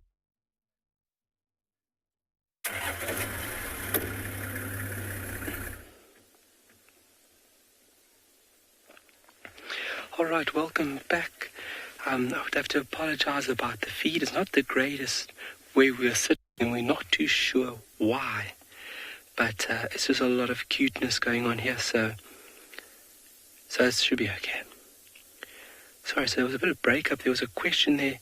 What is the cheetah's scientific name? It's Axononyx jubatus, and that is referring it to its claw. So there's actually two. Oh, from Firebird, there we go. So Firebird, so it's referring it. There's actually two derived meanings behind it. It is Greek terminology, and one would be from the claw, referring to its dew claw, and then the next part of its name is referring to it's not being able to retract its claws into its sheath itself. So those claws being extended all the time, and as well as that dew claw, which sits somewhere on the wrist. And that jubatus part is then referring it to long. So obviously it's long mane when it's going through its developing stages. It's a very strange scientific name, Axononyx jubatus. So referring to its claws and then that long crest of mane through these younger years, or months, let's say at that. So the weaning process has started for these little ones. So over the next weeks, she will then start weaning them off milk and then start introducing them into a more solid form of diet. Well,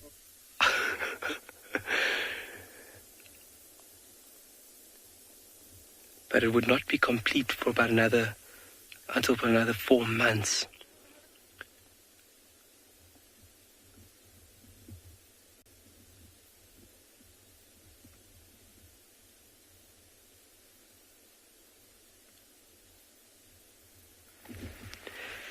Really amazing to be here, and just so happy we found them. Glenn was mentioning there as well, when we saw them at first, he said it honestly did not look like little cubs moving through the grass. It's in a grassy section within the south here, and they were leaping and bounding. Obviously hearing the mom's call, they got very excited and just put down fifth gear and just motored through the grass. But very happy that everybody's still okay. They're growing really well. Sharon, does the mother ever get where she's left the cubs? No, that's not like a mom. A mom is very dedicated.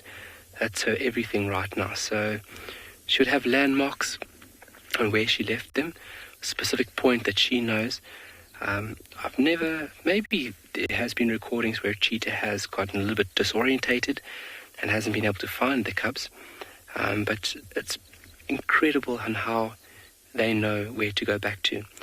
And something more fascinating is how the cubs know instinctively that when mom walks away, that it's now time to sit still until she returns.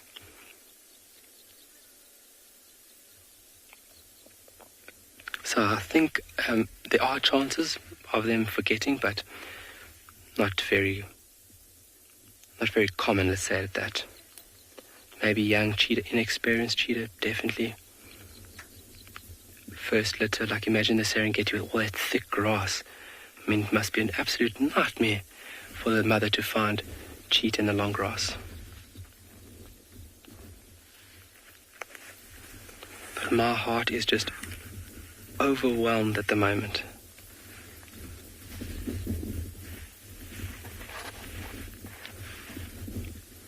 She's obviously taking some well-deserved rest.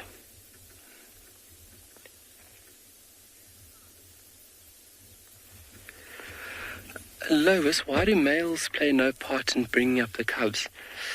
So for males, if you look at driving factors with animals and most organisms, it is the drive to feed and the drive to reproduce. So with males, they don't have the urge in order to stay here. There's nothing viable for them to stay and rear the cubs. Whereas in the female, it is an instinctive, passed on genetic feeling that she wants to reproduce. So when she comes into estrus and she finally has cubs, it's like I'm sure it is, like a fulfilling feeling for her. But for males, holding territory and having multiple litters is what they are worried about. Having their genetics or their genetic value as much as possible within a certain ecosystem, a given ecosystem, like Tswalu, for example. So they don't really have the urge to stick around and look after cubs. It's really not a want for them, let's say that. They've got other things on their mind, patrolling, and then obviously prey, and then looking for mates. You do have some species across the board, like fish can be very, very devoted parents. Lions protect their cubs. But as with these guys, not so much.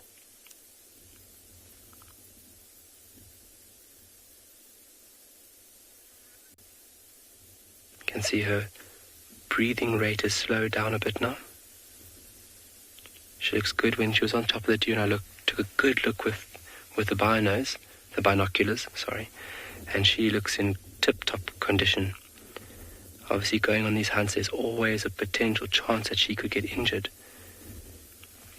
So her coming back and still being in great condition is just a very sure sign that she is on the right track. And we're very impressed.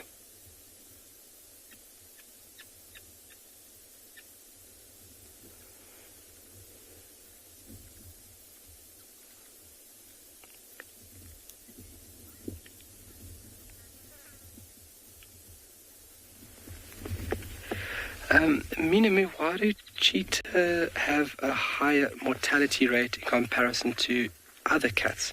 So if you look at lions, they've got the social dynamics. They're also larger.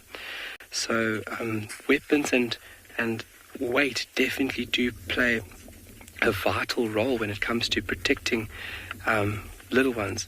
With cheetah, unfortunately, she has got no weapons. She's got no weight behind her. She's got no big teeth, large sharp claws.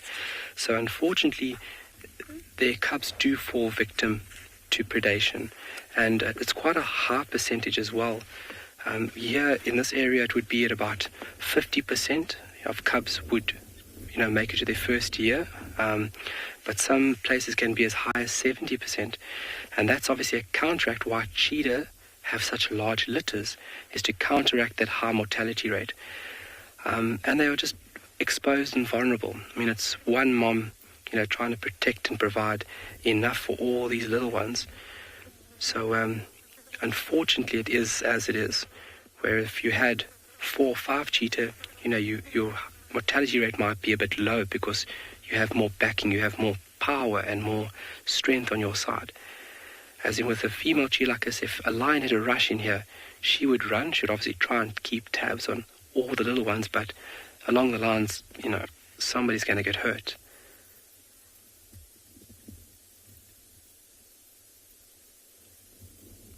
Yeah, but in this area, I know, in the Kalahari, in the southern Kalahari, it's 50% that don't make it to their first year. I think it's the first, their 8th, their 8th month.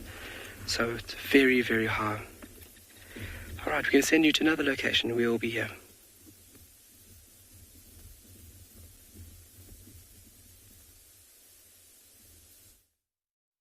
So on our venture, we managed to find ourselves a herd of elephants.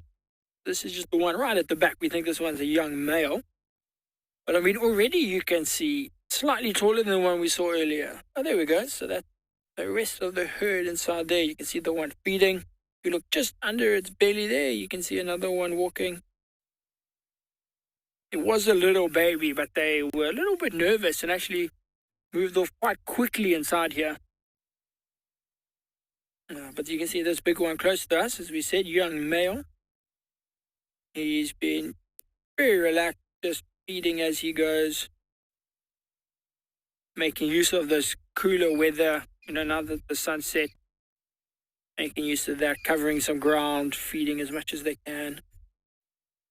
Really enjoying this. And you think these guys are going to be up the entire night. It's the exact opposite to the lion. The male lions sleep 16, 18 hours a day. These elephants are awake 18, 20 hours a day. Crazy. Like a big animal. See how wide it is at the top there, the spine area. huge. But they spend the majority of their time walking, feeding, moving, drinking, just trying to sustain that size, that bulk. And when you see still feeding, it actually looks like, quite far, but it looks like it's feeding from a thorn tree. The tree has been pushed over fairly recently. Can't see exactly what kind of thorn tree. But the thorns, very, very, very little effect on the actual elephant.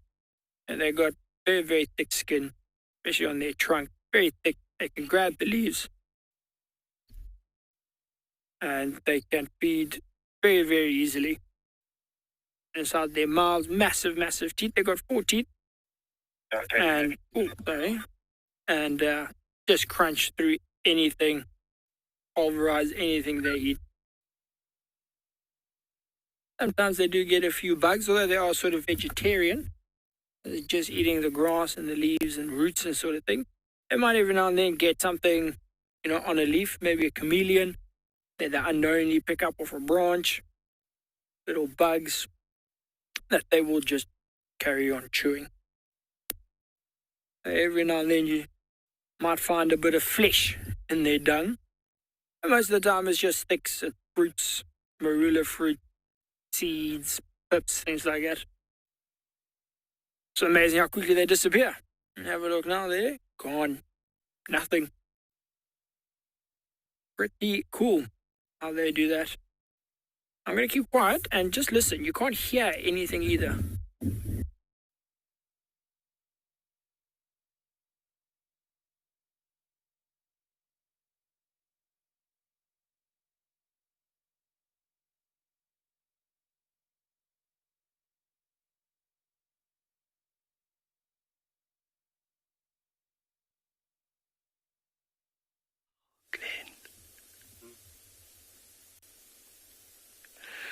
Welcome back. It's now bath time. Get the little ones clean. Give mom some love.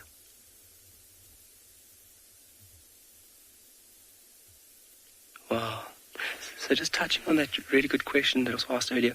So vegetation is a big thing that would play into a cheetah's favor or not. And then as well as she's by herself. So being solitary, you're at a higher risk of obviously predation, especially on young ones like this. And then when she leaves, these little guys are flying solo. So if you take a look at the Serengeti, obviously sparse cover 70%. That is how high the mortality rate is in the Serengeti. Here it is 50%. Obviously with a little bit more cover, they have a better chance of escaping predators. And so this is a reason or a belief on why cheetahs have such large litters. They can have anywhere from 1 to 9. It's usually 3 to 5. And they also have litters a lot quicker. And that's a theory on why they do that, is because they're trying to counteract the high predation rate. And I mean, if you look at a cheetah, it's not built to defend. I mean, I've walked on cheetah a few times and they run. They don't stand around and try and defend. They'll rather flee than fight. Sorry, I get a little bit wrapped up sometimes and I throw information out there and it's not really structured in a conducive and digestible manner. So I hope that was a bit better.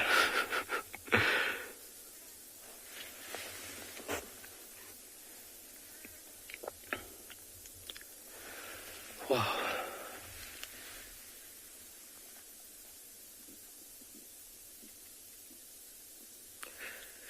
Susie, absolutely.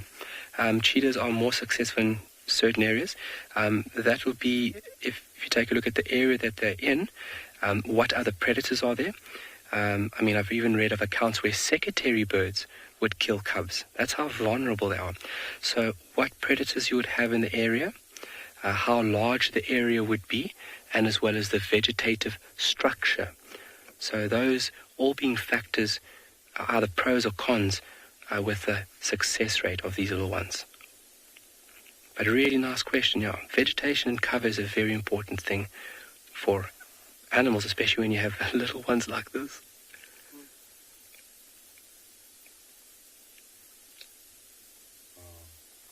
Incredible, eh? Glenn is smiling ear to ear.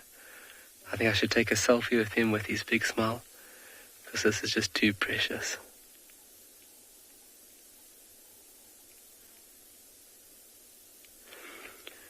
So that mantle of hair, that silver mantle that you're seeing there perfectly right now, that would have started emerging about 14 days after born, and they will start losing that almost entirely at about 3 months.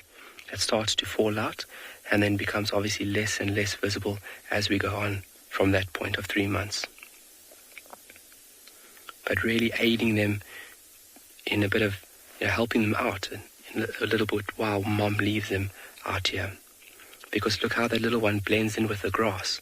How this white little piece of hair is basically masking and covering that little animal into that vegetation.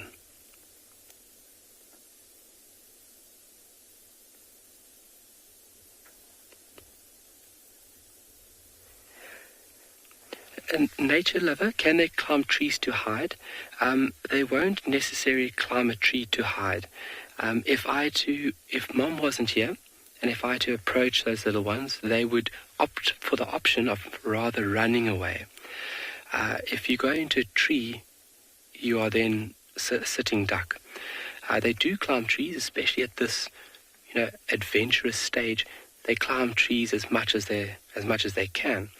But evading a predator, they would rather opt to run away instead of climbing a tree. Climbing a tree, you're really stuck in the water. You're there. So it'll be a little bit of a gamble if you had to jump into a tree. Oh, tired. Really nice question there, nature lover. Thank you. Really good question. Just stop there, Glenn. Look at the little one on the left now. Look how its coloration is perfect. All you can see is just its little nose. Hello.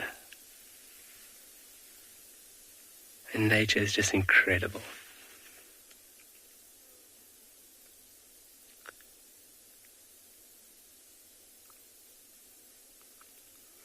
So they've got a little bit of milk in their tummies, and hopefully we can have a few minutes of play. That would be really nice, but regardless, just seeing them like this is still a treat.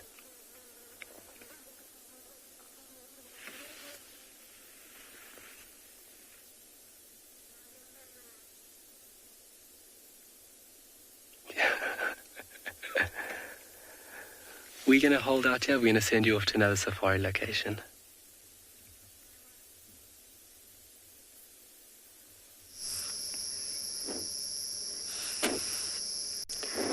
We found a chameleon. Thank goodness they didn't run away from me this afternoon. So glad to see this little thing. Gosh, I love chameleons so much. And I neglected to take into account how difficult it is to find mushrooms in the darkness. So we're just going to have to wait till I return to see spores kind of just oozing out of the mushrooms in the darkness. But I guess that will be better because it'll be wetter when I come back.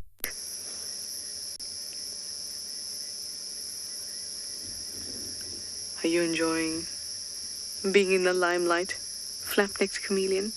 You certainly are. This is a really nice sized one. As you can see, quite bushy.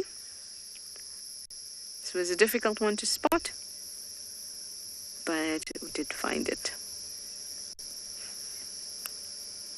Now BK is going to try and do something amazing just for me. Let's see if he's able to do it. Mars is looking amazing in the sky this afternoon. Everyone's saying a birthday chameleon? I believe so. I do. Look at Mars. Isn't that just spectacular? I think it's about the closest to Earth it can be.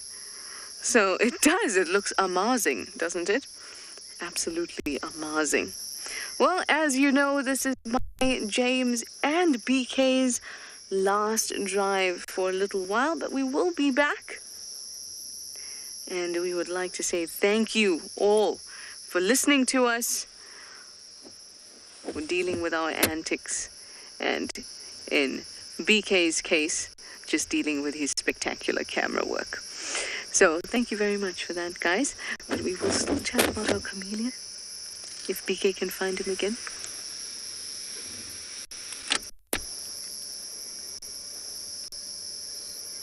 Everyone's asking if it's Fernando. It's not Fernando. Fernando has left his Gwari bush at Twin Dams Road. And my theory is that, do you remember that we saw that chameleon that had the two black eyes? My theory is that Fernando is just going around beating up chameleons because they're taking away from his airtime on the show. That's just my suggestion. Of course, I could be 100% wrong, and I am 100% wrong, but I'd like to think that that's how he's grown in confidence after being exposed to all you viewers in the world since being on the show. So this is a brand new chameleon. It's here on Zoe's Road. I love them so much.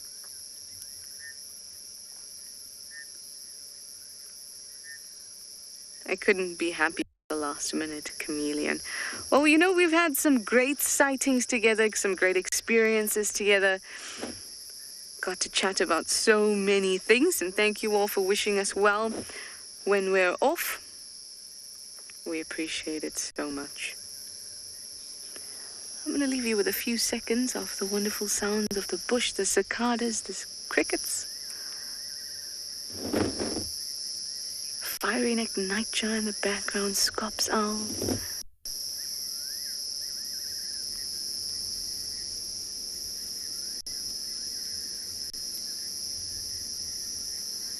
This is the wonderful bush, your safari, and thank you for joining us. We'll see you soon.